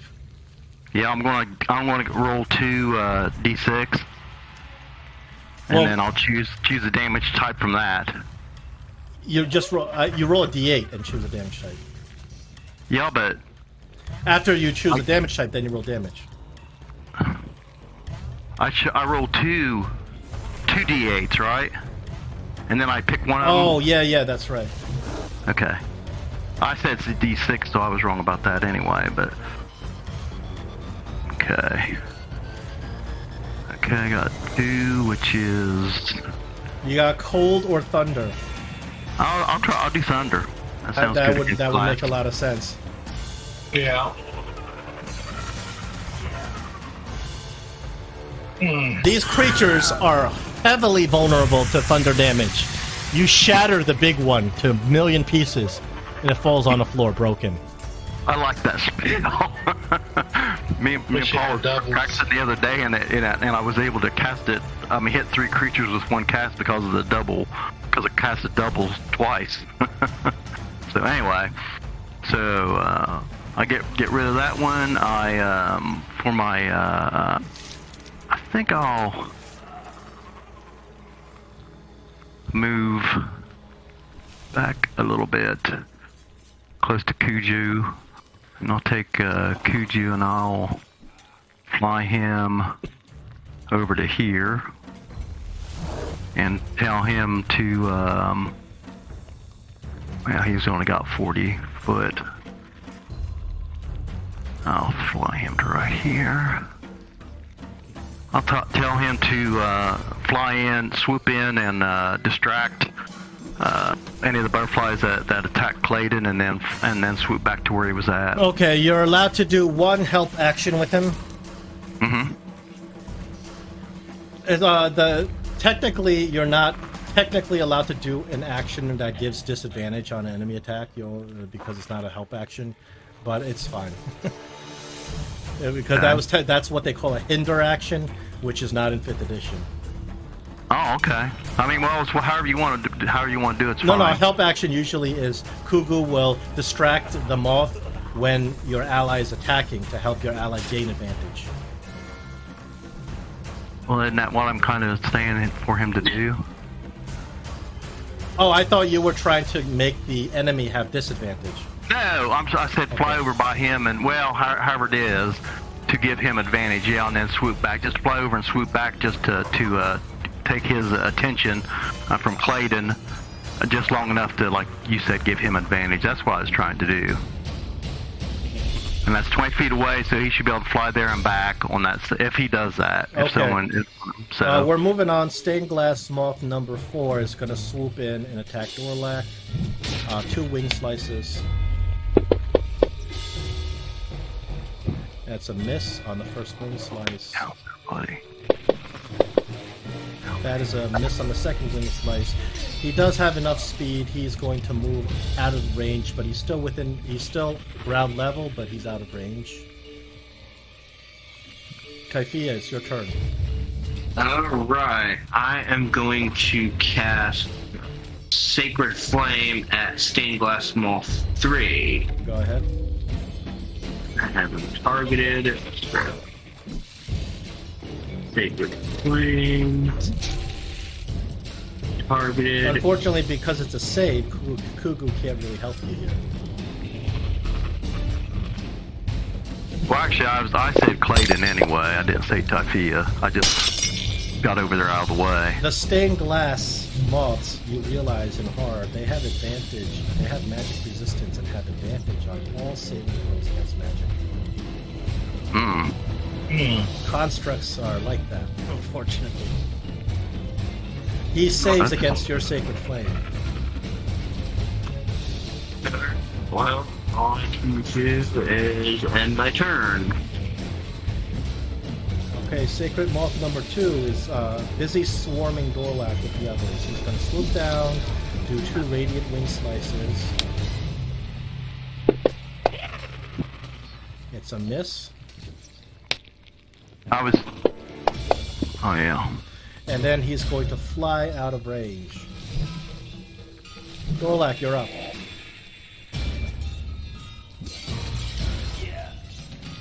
I'm going to make my first attack on Stained Glass Moth 1.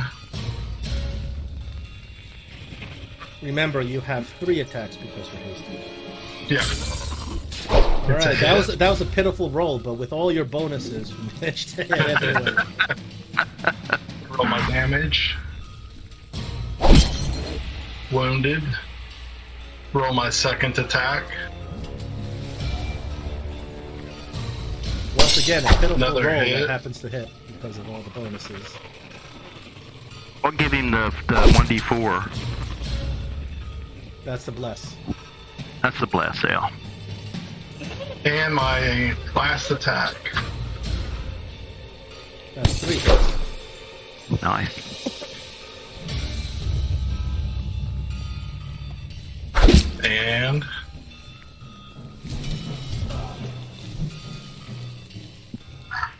that's complete. Somewhere below in the undercroft, you hear a loud clank and shift. Oh. Like it sounds like there are like metal objects being smashed together all over the place. Something is coming up from the undercroft. Fortunately, Sounds Kugu's like the upstairs. sarcophagus. Kugu's upstairs, so he doesn't see what it is. But you realize that something's going to be coming out soon. We got some mummies coming. All right, That'd be undead. You would have found them. Stained Glass Moth Oh, number yeah? 3 is going to stay where he is, 40 feet in the air, so he's not in melee range, and launch a glass shard at the Thea. Okay. He misses. Clayton, you're up. You're hasted as well? Yep. I assume both of these are underground Yeah, level, right? yeah. Alright, so I'll move over to here. Speedily. And we'll try to get rid of moth number 1. Yeah, we will punch it in the face. Oh, that's a hit. There you go. And not much. But he is vulnerable, so you're doubling your damage on these things. That's another hit. Come on. take that one down. That kills. Alright. There you Alright, go. so that was 2 attacks. Third attack would be number 4.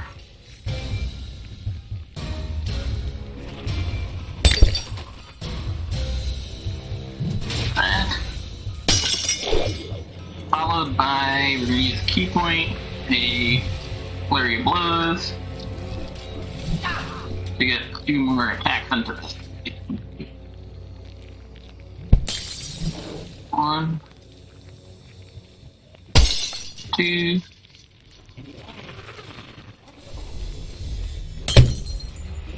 And 1 more. Out of damage. Wow, there you Nice. go. There you go. And then I That's just a like, good "Come on, turn. bring it on." Yeah, it was. Good turn. And Okay. then that. I will back up over to Dolrak. I'm gonna stick around you for a little bit, and hopefully he'll put his protection That's protection what on I'm me. doing.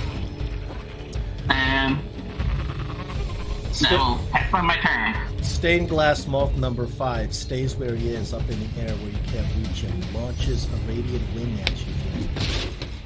Okay, question: is this a missile? Yes, it is. I will deflect the missile with my reaction. Okay. You do a roll. Well, depending on how much damage it does to it, I do a roll on the damage. 1d10 plus 11.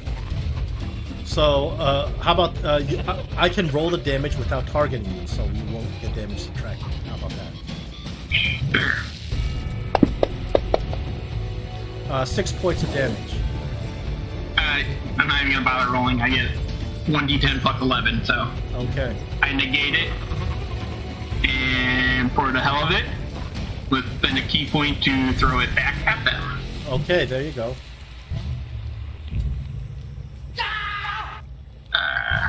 Here it is. Now that means he takes 6 points of that damage, correct? Well, it's a 1d6 plus 3 damage back at him when I deflect the missile back. That kills it. And Wow, Clayton. So some impressive monk work there. Wow. Okay. Naris, you're up. Oh, okay. I'm going to move right to there, which is about 15 feet, I think. And I'm going to cast as a... how am I going to do this? So if I quicken a spell, I can cast it as a bonus action, and then I can cast a cantrip. Is that correct? correct. Or do you use a quicken spell? Yep, I use quicken spell. Yeah, that's the idea. You turn a spell into a bonus spell. Okay, so I am going to cast aid, a quicken aid, and cast it on. Where is aid? That won't hurt the haste, will it?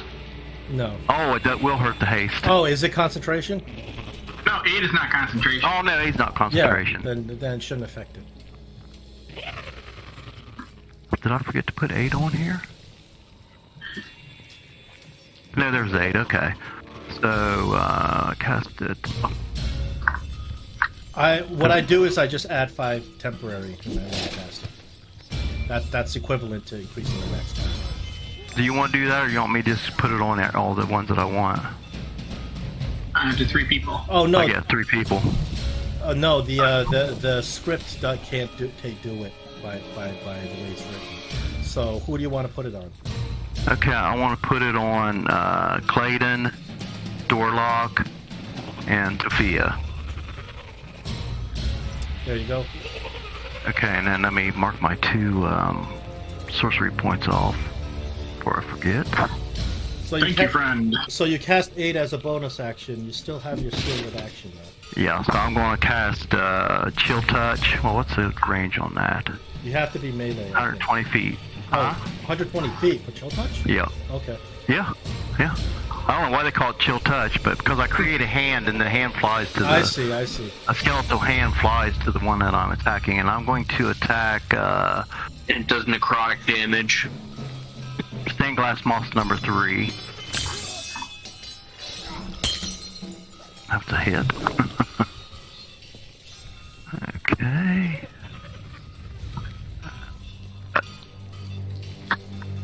Can't regain HP, don't... And then, okay. Here's the damage. I was just looking at the other effects.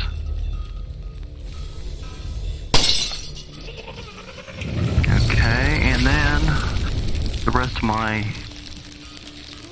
I'm going to... Let's see how far that is. Nope, that's too far. I'm just going to come up here between these pews, close to Clayton and Dolrak, and say, I'm trying to help you out, fellas. Great job, Clayton. And I'll pass my turn. All right. Anything for Kuga to do? Kuga is going to fly over here to this alcove. Just keep a lookout. Downstairs. I don't want him to go downstairs because he might run into whatever's coming upstairs. That'll be the end of him. Oh, I gotta pass. Can I pass his turn or? Of course. Okay. You have total control over him as an Okay. NPC. Tefia, it's your turn. Alright. I am going to summon a spiritual weapon using my bonus action. All right. Or spiritual weapon. Ah, here it is. Don't forget to put the concentration effect on yourself. Alright, how do I do that? If you look at the spiritual weapon spell action in your thing, and you expand it, you'll see there's the action for concentration, the effect for concentration. Alright, do I just drag self on it? It has self on it, so if you click it, it'll just put it on yourself. Alright, well I have to target myself to do it? I don't think so, because it has... No, you don't have to. Yeah, just push the button. It says self, so you can just push it. There you go. There we go. Alright, cool. And then, from the spiritual weapon, I'll attack stained glass moth number 3.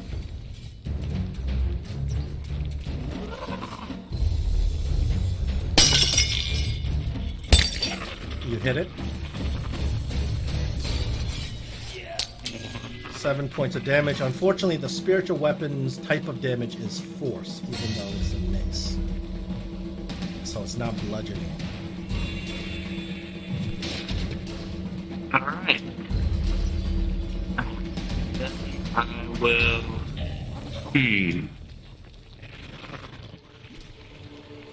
I will move my token over here, and my turn. Stained glass wolf number 2. At this point, the moths are going to stay in the air, out of your melee range. It's going to launch a radiant wing attack at Dolrak.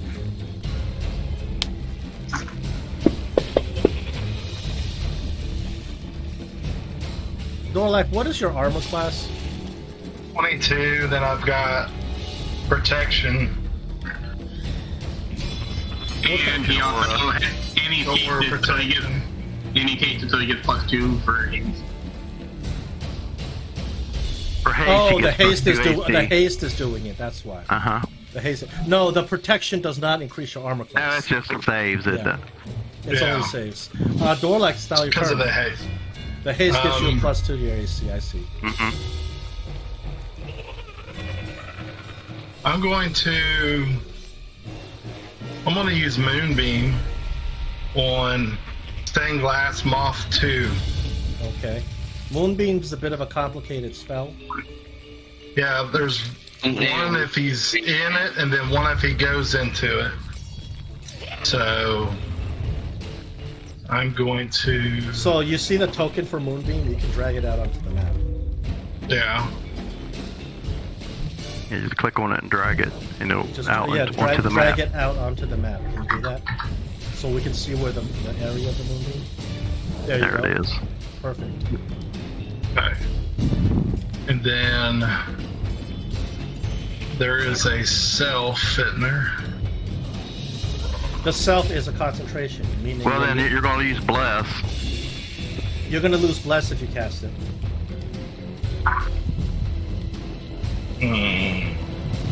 I'll So let, the other two guys. if you want to take it back, I'll let you take it back this time, but in the future you can't take it back if you spell. Okay, I'll take it Yeah, back. that's what John put the C's on there so we'd know which ones were concentration.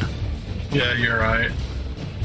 But in the future you can't take it back if you got this far. So is number 3 on the ground, or is he in the air? They're both staying in the air. They're both staying in the air at this point.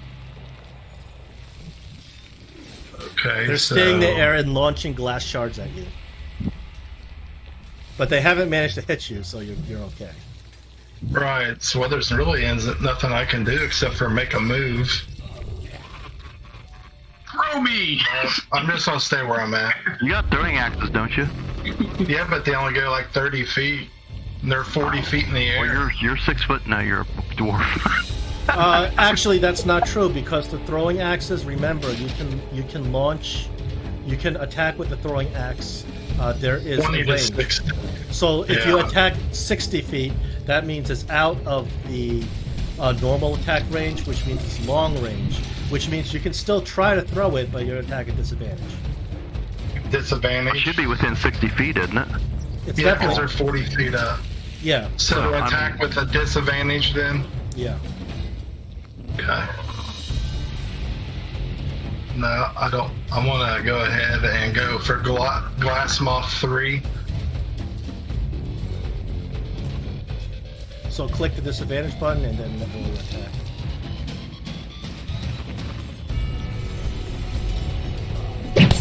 Hit. You hit The it. hit. Good shot.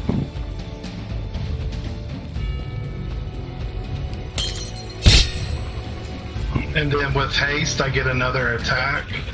You get 2 attacks anyway, Yeah, 2 attacks That's plus only the first one. melee. and haste gives you a 3rd attack. Yeah, that's the range. It don't matter what kind of attack it is. Oh yeah.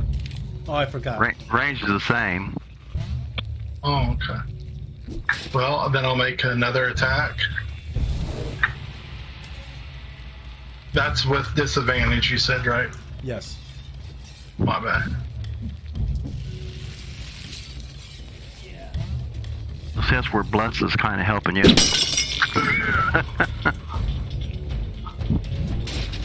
Yeah, your bless is putting you over the top to hit these things. Only a small amount of damage, but it's better than no damage because something's showing up. So, He can or can't smite with a ranged smite weapon. Smite has to be melee. Okay.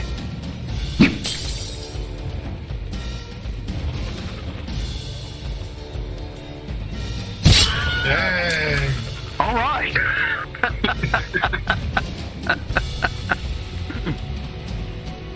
It's pretty cool. 4 hit. Well, there'll be 3 hits, but it used 4 axes for some reason. Yeah. I don't know why. So, from downstairs, you hear a cacophony of banging metal and burbling pops and that echoes up the stairs as something begins to slither up the stairs. You notice that this is a large ooze-like entity with gears and little pieces stuck inside of it. Some of the pieces look like they came from the stained glass molds, and it oozes its way outside, out of the stairs. Shows up right next to Tafia.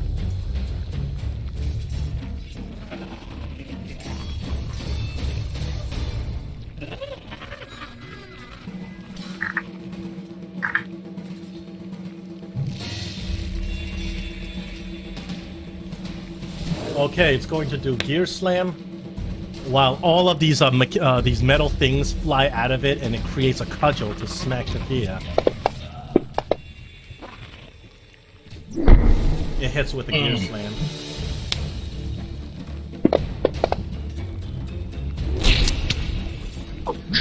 Tafia, once this big mass of metal and goop hits you, you get grappled by the creature. Okay. I roll concentration on my spiritual weapon? It should have already been rolled. Huh, that's odd. I didn't see it.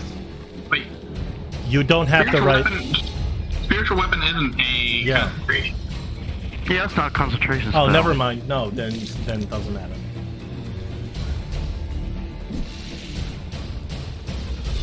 I'm putting grappled condition on you. Ugh.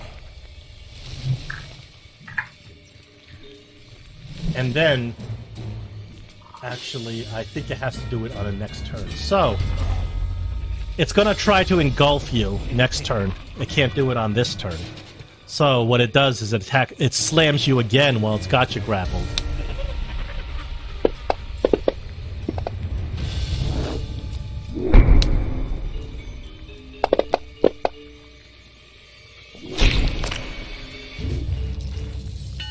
Clayton, you're up. Seeing this new threat that just appeared, seems to be more vicious than the little butterfly things. Clayton's gonna run over to this creature, try to help out Tife, and I'm gonna go to punch it.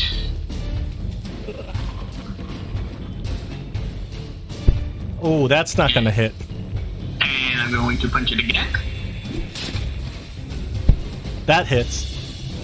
And with that, I am going to try to do stunning strike to slow this thing down, hopefully. Okay, roll the damage first.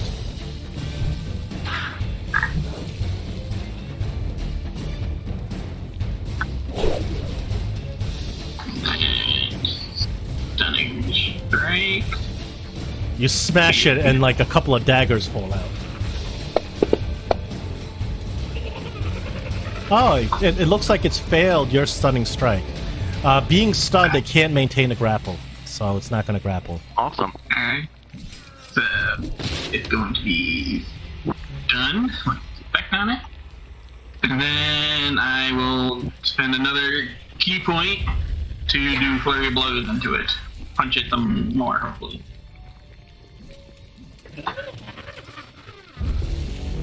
Wow, double 20s. Double 20s. And I send the damage into that, and then my Double other, sixes. And then my other youth is going. I'm going to spend a key point putting a hand of healing into Tifa because she seems to be hurt kind of a little bit. And hopefully that will. Ooh, that was bad. At least you rolled another double. Because another double, you would end up in jail. But that's a different game. And then that will end my turn. Naris, you're up. Okay, I am going to... Since he's made of magical paint, you could throw some paint thinner on him. That's Paul that has a paint thinner. Oh, Paul is actually not even paying attention to you. He is feverishly painting. Man. Correction, I actually don't use a key point when I do that. So. I'm going to cast Chill Touch on the Stained Glass Moth number 2. You do hit it.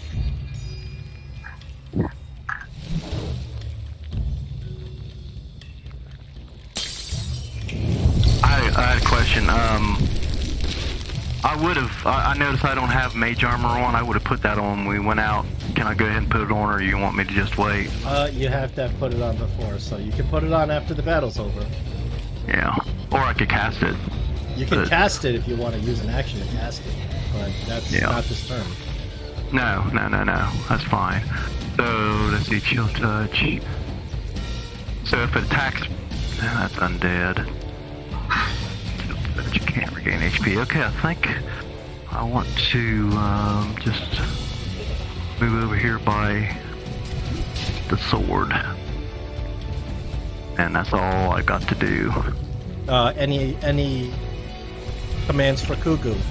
I just want him. I want him to just. I'm gonna just bring him over closer to me. Actually, I want him to fly over behind Clayton and help him with his attack on that monster. Okay, Clayton, your next attack gets advantage. Not that it didn't have it anyway. Tafia, you're up. You got advantage anyway? Because the monster's stunned. He's stunned. Oh, it's stunned, okay. Tafia, this monster has let go of you after the monk came over and used his magic. Alright, well in that case, I am going to use my bonus action to cast Divine Favor on myself. And then, I'm going to brandish my great sword. Oh no. And I'm going to target this big monstrosity and hack away at it.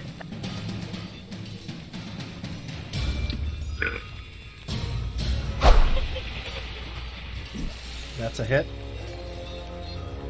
And then I'm gonna... Actually, I'm not gonna be able to do that on this turn, can I? Nope. Can he move away without attack of opportunity since that thing's stunned? Yeah, it's stunned. They can't take actions or reactions or anything. A stunned is like incapacitated. I'm just gonna end my turn. Okay. Stained glass moth number 2. He's just gonna keep firing magical shards at Dolrak.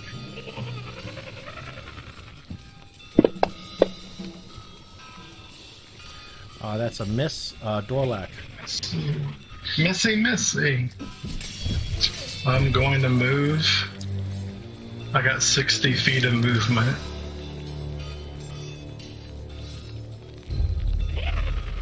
About 6 rounds, as long as I don't lose my concentration. These enemies are not smart enough to try to break people's concentrations. They appear to be entities just acting on instinct. Especially these constructs. They were designed to do stuff and they're not smart enough to figure that out. That's going to be a hit. We'll use a level 2 Divine Smite. Sure. Put that on yourself and then roll the damage.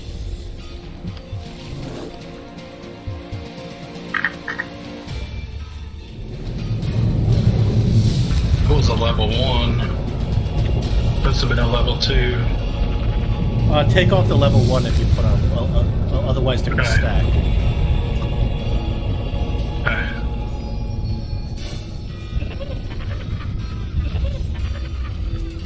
I'll use my second attack. Your divine smite's actually stacked. My what? You had all your smites on at the same time. Oh no, they didn't. Never mind. Sorry, my mistake. Go ahead. I'm going to roll my damage.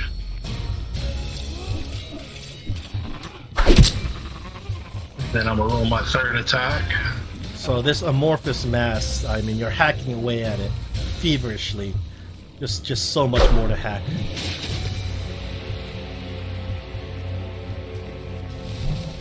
And another level 2 Divine Smite.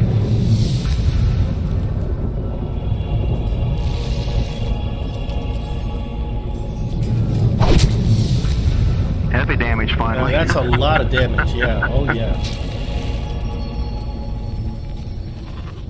Okay, the mass is... Your mass's turn. He's stunned, and it's Clayton's turn.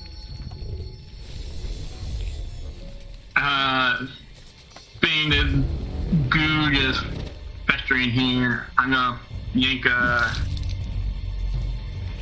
bead off of my necklace, throw it behind him, just to catch him. Well, the question is, can you do it without hitting your allies? Oh, never mind. I don't think so. I forgot how big the token is. That is huge. Oh, never mind. I will just... 120 feet. Can you, like, cut one of them beads in half? That'll probably only half the damage, not the radius. I will just go ahead and punch away at this creature then.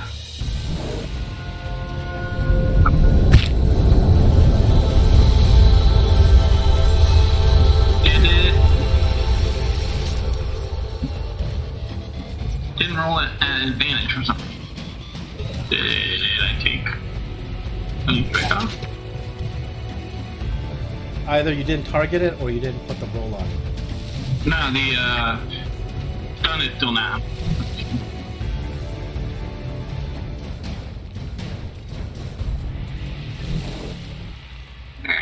And we'll just go with it. Well, you hit anyway, so. Yeah, I'm just. Yeah, If sure. we're worried about crits, then it'd be an issue.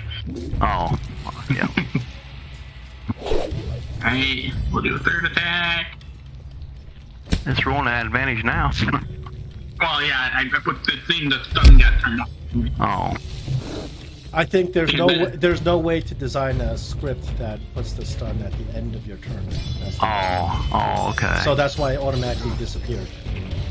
And then I'll move my sword closer and try to hack away at it off with my bonus action.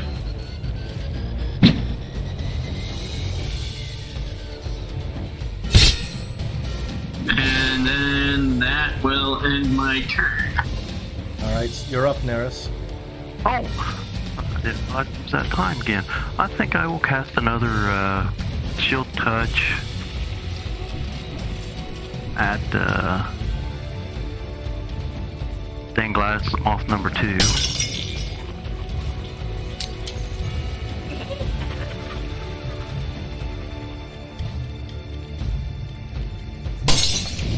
Okay, that's 13 points of damage on that moth. Okay, and that was a cantrip. Can I cast a spell, or would I have to? Since that was just a cantrip. So it would have to be a bonus action. It has to be a bonus action Oh, spell. bonus action. Okay, not just a cantrip. Okay, that's not that big deal. So I will take Naris and put him behind Dolrak. Put him behind Defia and have him aid Defia. And I pass my turn and his turn. Okay, Tafia, you're up. Alright, I am going to use one of my channel divinities and give myself guided strike. You get advantage on attack. Yeah, mark advantage.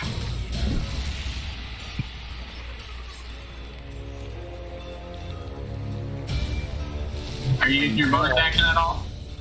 Huh? Are you using your bonus action at all? For your sword, for your spiritual weapon. Okay.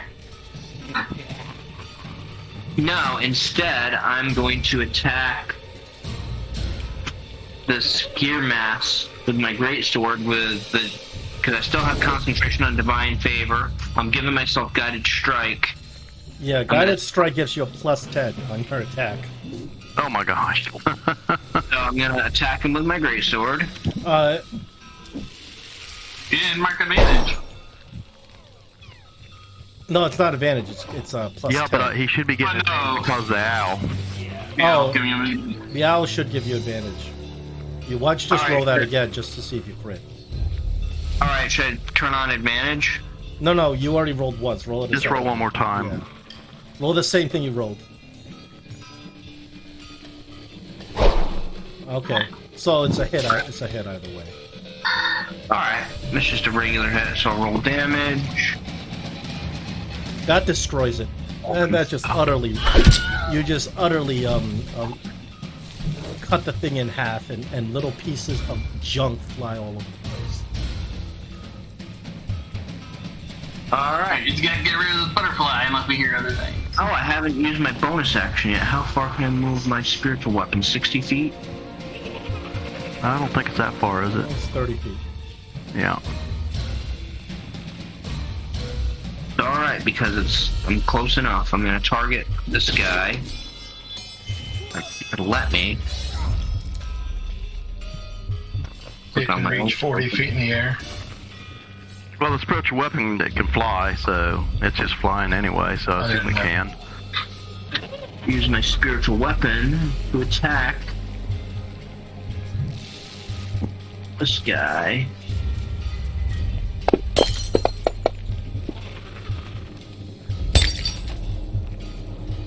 Wait a minute, I I did the wrong. That was the wrong thing. Sorry, I didn't mean to use that. I meant to use my mistake. Just roll it the attack again. Alright. Alright, that's what more like it. Alright. Alright. And that is my turn. Good turn. Stained glass moth. It's gonna stay in place. It's gonna fire. It can't target your spiritual weapon, so it's gonna target the closest creature, which is Clayton. It's gonna fire a shard of glass at Clayton. And Clayton's going to catch it. Nope, it misses anyway. You can't catch something that just way so off. It misses. I'll just deflect it. I'll just bat it away like a... Dolrak. I'm going to make a move.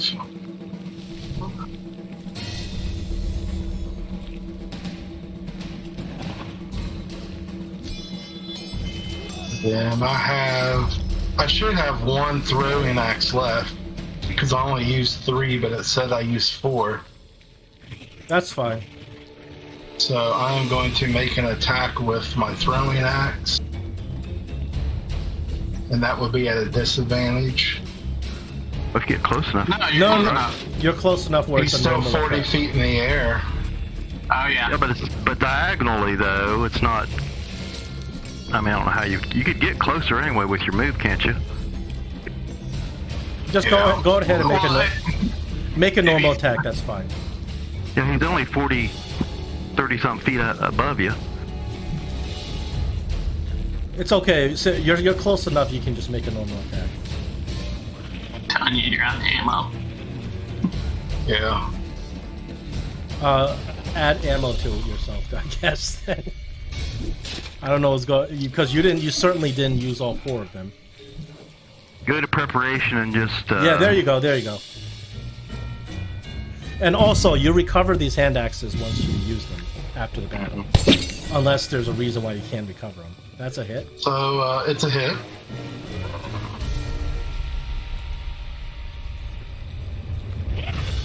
That's it. It's a pitiful hit. No, these And- aerial enemies are always present a unique challenge. And that's all my throwing axes, so. Because technically that's 4.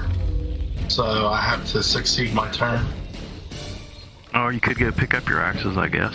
But that takes an action, I think.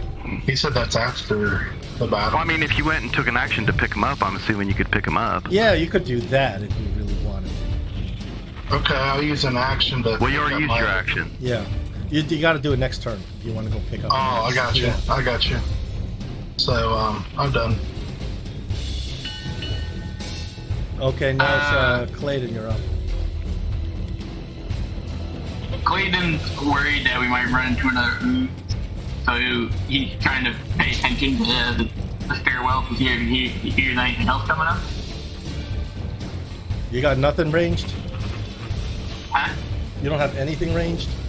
Like a sling or something? Well, he's got Oh, his I mean- dancing sword. Oh, that's true.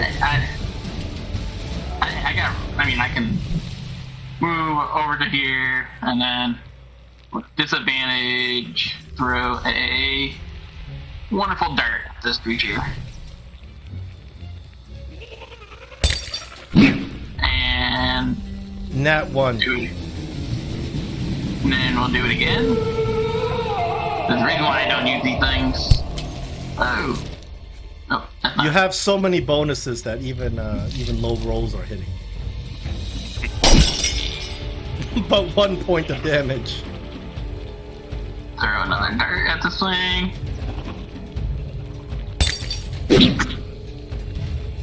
Hey. Come on, shatter. That's better. That was 3 attacks. And I'll get right underneath it in case it's gonna come to me, and then that'll end my turn. I'll move the sword closer, and then that'll be it. Naris, you're up. Okay, well, I'm going to skeletal hand. I wave my fingers around, the skeletal hand at the... If I can get it onto stained glass moth number 2. You critically hit with your skeletal hand. It grabs the stained glass by the throat, squeezing the life out of it. As hard as it can. The necrotic energy shatters it to a million pieces and falls to the floor, thus finally ending the combat. Phew. So you need to pick up your axes now, Dolrak. Yeah, Dolrak. So after combat's over, you, assuming you're able to, you can just go around and pick up the ammunition that you've launched during the combats, no problem. And Clayton will go grab his miserable dart. So you look around, you look at these moths that you just destroyed, and they're mechanical. Like they're not sentient beings. They were constructed and animated with some sort of magic. It appears that they're constructs intended to protect the temple, made by the original people who built this temple.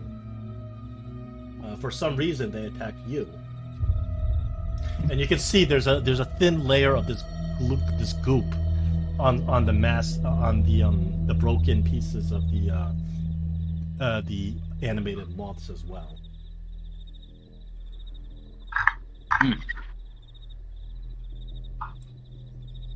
Queen's gonna go sit down for a second because he's been hasted. So after this combat, Paul is still feverishly painting, and you guys take a short rest. No long rest because you don't have the time. So you take a short rest after exerting yourselves. So you guys may do what you do in short rest, replenish what's replenished in short rest, and roll hit dice if you want to. I'm taking haste off everybody that I had. No, it's okay. When I do short rest, it automatically cleanses. Oh, did it? Cleanses the concentration stuff. Oh, okay. Yeah, I guess it did. Your aid continues because it's an 8-hour spell. And you may do whatever healing and stuff you need to do. What die do we roll? For what? The hit dice is on the front page of your character sheet, clear down at the bottom. You just grab one of them and roll it, and it'll put that number of hit points back for you. So you can see that Paul is he's making some progress on his mural, although he doesn't like it when you look at it. He doesn't want you to look at it at all. So actually, there's some sort of magic that he's employing when you try to look at what he's painting, it gets blurry. And then he's like, no, not gonna work. And then Paul kind of like, he slumps down in exacerbation. And this is already like, early, late morning at this point. He slumps down in exacerbation. He's like, oh, why do the forms escape me? Why does my vision escape me? Why did he disappear? Hold on, let me bring him back.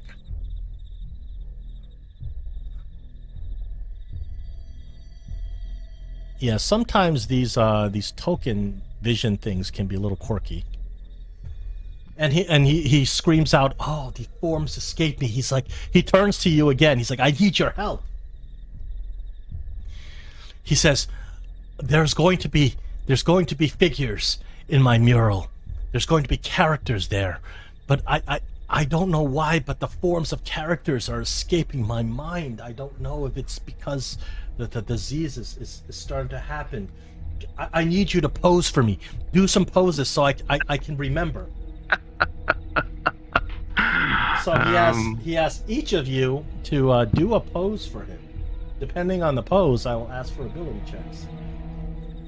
Clayton. I can't wait to see a dwarf pose.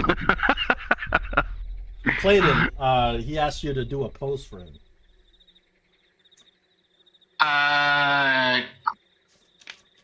Clayton is going to get into a fighter's boxing stance and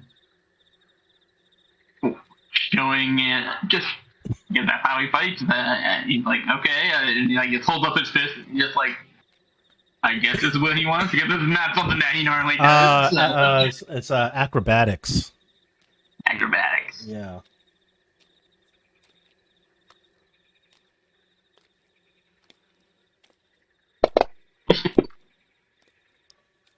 He's like, no, that won't do. That won't do. And he looks at you, Naris. He's like, Naris, can you do a pose for me? Why, certainly, I'll be happy to do a pose for you, my good man. So I sit down on the half wall, and I look at him, and I put my elbow on my knee, and put my chin on my fist, and sit there as if I'm contemplating all the wonders of the world. Okay, so to show how deeply you can contemplate things, let's roll an insight check. Okey-dokey.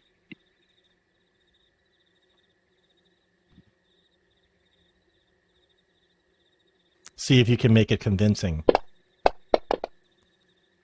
He says, no, it's something different. Oh my gosh. Not that. He turns to Dolrak. He's like, Sir Dwarf, can you show me something? Show me something inspiring, something heroic. Grab my battle axe, and I hold it above my head with two hands, with a snarl look on my face, like I'm gonna swing it with all of my might. All right, intimidation. In the tree. It doesn't matter for this one. Tower tree. Yes, that's perfect. Just hold it, just right there. He excitedly begins painting in your likeness. He sketches it down for his mural. And while he's doing this, you feel the magic of this place begins to awaken a little bit. You're awarded another 5 temporary hit points. In addition to your aid, you have 10 temporary hit points. And then he's like, Lady Elf, do you have a pose that I can use? So what I'll do is I'll basically take my sword and kind of just stand with kind of like the blade down, but resting my hands on the hilt. And that's it? And then kind of like I'm looking over. Show him some leg. So, because of that's a very basic pose with nothing really special. It's a flat D20 roll you get to make there. All right, a flat D20 it is. I'll just have to throw it in the tower. He said it didn't really matter on this one. You actually trip and fall down trying to do this pose. Paul just continues on. He doesn't say anything. He doesn't want to embarrass you. And he continues painting his mural, and you guys realize he's feverishly working, and the sun is kind of getting towards high noon. So now it is daytime.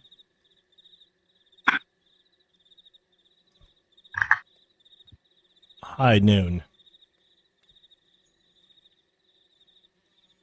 I'm gonna send Kugu back down the basement. The basement appears unchanged from how it was before. That barrier of light is still there. That reliquary is still there, with that disgusting mass inside is still there. So even though that thing came up, and you notice downstairs that a lot of the grime is gone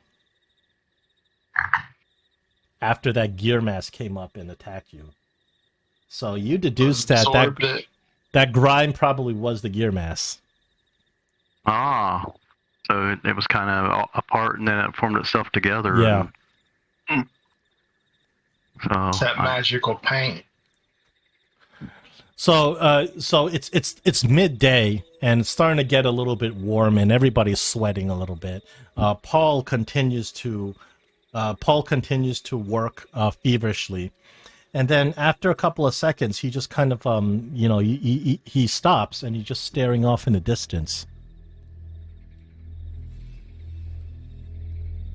What's the matter, Paul? What are you looking at? Paul turns around to you. He turns his head towards you slowly. He says, I don't know. Oh, I just don't know anymore. He says, it feels like I have been given divine providence to accomplish this task. But my whole life, I see these visions and these images. How do I know they're truly from the gods? What if they are not from any god, but some horrible magic deception? What if my skills aren't even real? And you can look, he's got this kind of cold look in his eyes. No, Paul. This used to be a beautiful cathedral, and it was obviously to some god of good, not a god of evil. And the mural downstairs shows the priest becoming a champion against evil. I'm sure that some evil god wouldn't have come here to have you to try to clear this cathedral out. Yeah. And you start talking to him, and you kind of talk him out of his despair, and he says, I suppose you're right. It does make sense. I suppose you're right. The two people who asked if he's okay, that's Naris, I believe it was Clayton. Yep. Okay, the two of you who asked if he's okay, the magic of this chapel stirs a little bit and grants the two of you a boon, equivalent to Shield of Faith that is not concentrating. So you both get bonus to your AC. Oh, nice. All right. I'm feeling something here, Paul. I think that the cathedral is it's tingling. It's a magic. I think you're starting to bring it back around. Yes, perhaps. It says target already has... Okay, what I'm going to do is I'm going to alter one of your scripts, the Bracers of Defense, to get AC 4. Because it won't let me put a second AC 2 for some reason. There we go. Yeah. Can I put mage... Can I even use mage armor then? You can. There's no reason why you can't. Oh, okay. I just didn't know. I didn't know if they would stack with the bracers and all that stuff. So. Everything stacks in 5th edition. Oh, okay. Except for the exact same effect. Right. Like you can't cast 2 Shields of Faith by 2 different people. But everything, there's no specific, in other editions, there's specific enchantment bonuses. And it's something you gotta be aware of. Like Pathfinder, you get Circumstance bonus, enchantment bonus, profane bonus, holy bonus, this bonus, that bonus. And the specific type of bonus doesn't stack. But 5th edition, everything stacks. Okay. Because there aren't, the bonuses aren't that high.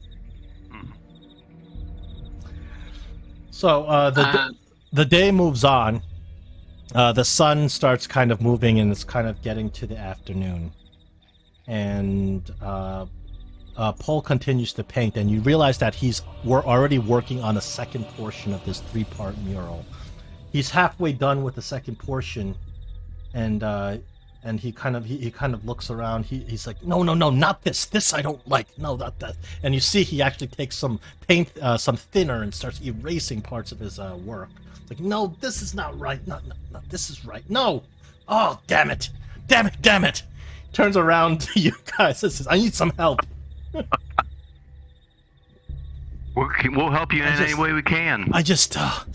I'm blocked. I'm inspired, but like the particulars, the specific things I need to paint, I need some more inspiration. Won't you pray? Oh. Well, I need particulars. I need shapes, ideas, things. How can we help you? It's like, Close your eyes. if you can search around or search in your things and show me different shapes and different ideas, that'll help. I reach in my pouch and I show him the shard. The tear of Selune. When you show him the shard, I want you to give me a religion check as you tell him about the tear of Selune. Can I hang on, Paul? Yeah, I because want I to need give you guys. inspiration too. Go ahead. Okay. Should I go ahead and roll Hang it on, and then Dolrak.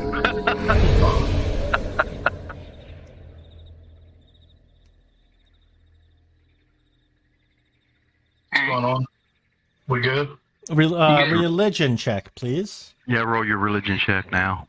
You're good. This shard here is the tear of Selune. It's a portion of the full tear. The full tear is the size of a skull.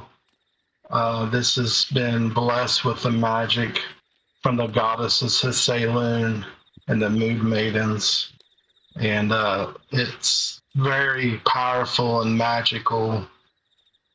Pole says that is incredible, but the shape of it is not the original tear of Selune as you described. It's a shard. He says no. Anybody else has anything to show me? Clayton? Clayton thinking, and he showed them the beads on his necklace, and emphasized how these beads are, while round and circular, could expand into big balls of fire. Arcana check as you describe what they do. Give y'all my best of those. With my +1. There. He says, yes, that's perfect. That's exactly what I was looking for. Thank you. Clayton, well done. He commits it to memory, makes a little sketch of it. Clayton, you get a wisdom boost for the rest of the adventure. He turns to you, Tafia. Do you have anything, Lady Elf? I show him my amulet. Mm-hmm. That's it? What is it? Oh, that's a lovely amulet, he says. And I tell him that it is a symbol of Selune. All right. For that description, we get another flat D20. I put guidance on him. He didn't get guidance with the last D20 he got, so he might have to roll it himself. You can roll it. He has it on himself, but the problem is, since it's not a skill check, it won't auto-roll it.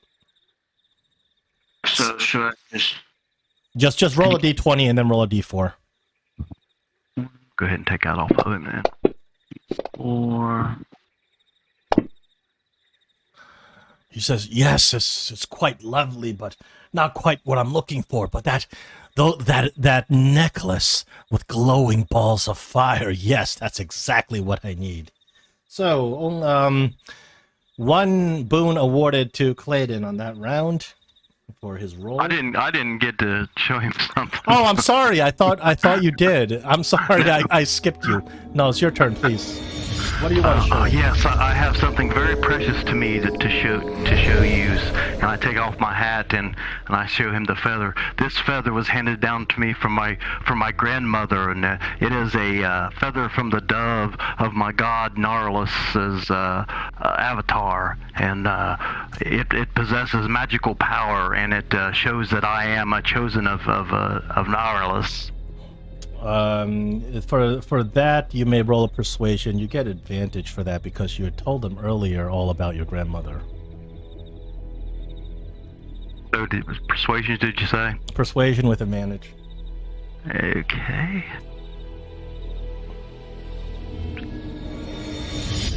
He says, yes, that's perfect. It's perfect. And he takes a sketch of that. You get the boost.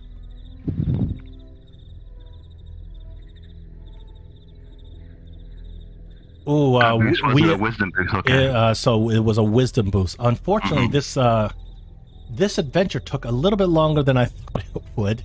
We're at time at 10:50. A lot of role playing. Yeah, no, that's good. I don't know if you guys would mind, but I don't mind slowing everything down if we're doing good role playing. Yeah, It's I made mine up. I was going to try to do better role playing for this. exactly. adventure. It's not a big deal at all because the game's not going anywhere. So I don't mind if we have to slow down a little bit and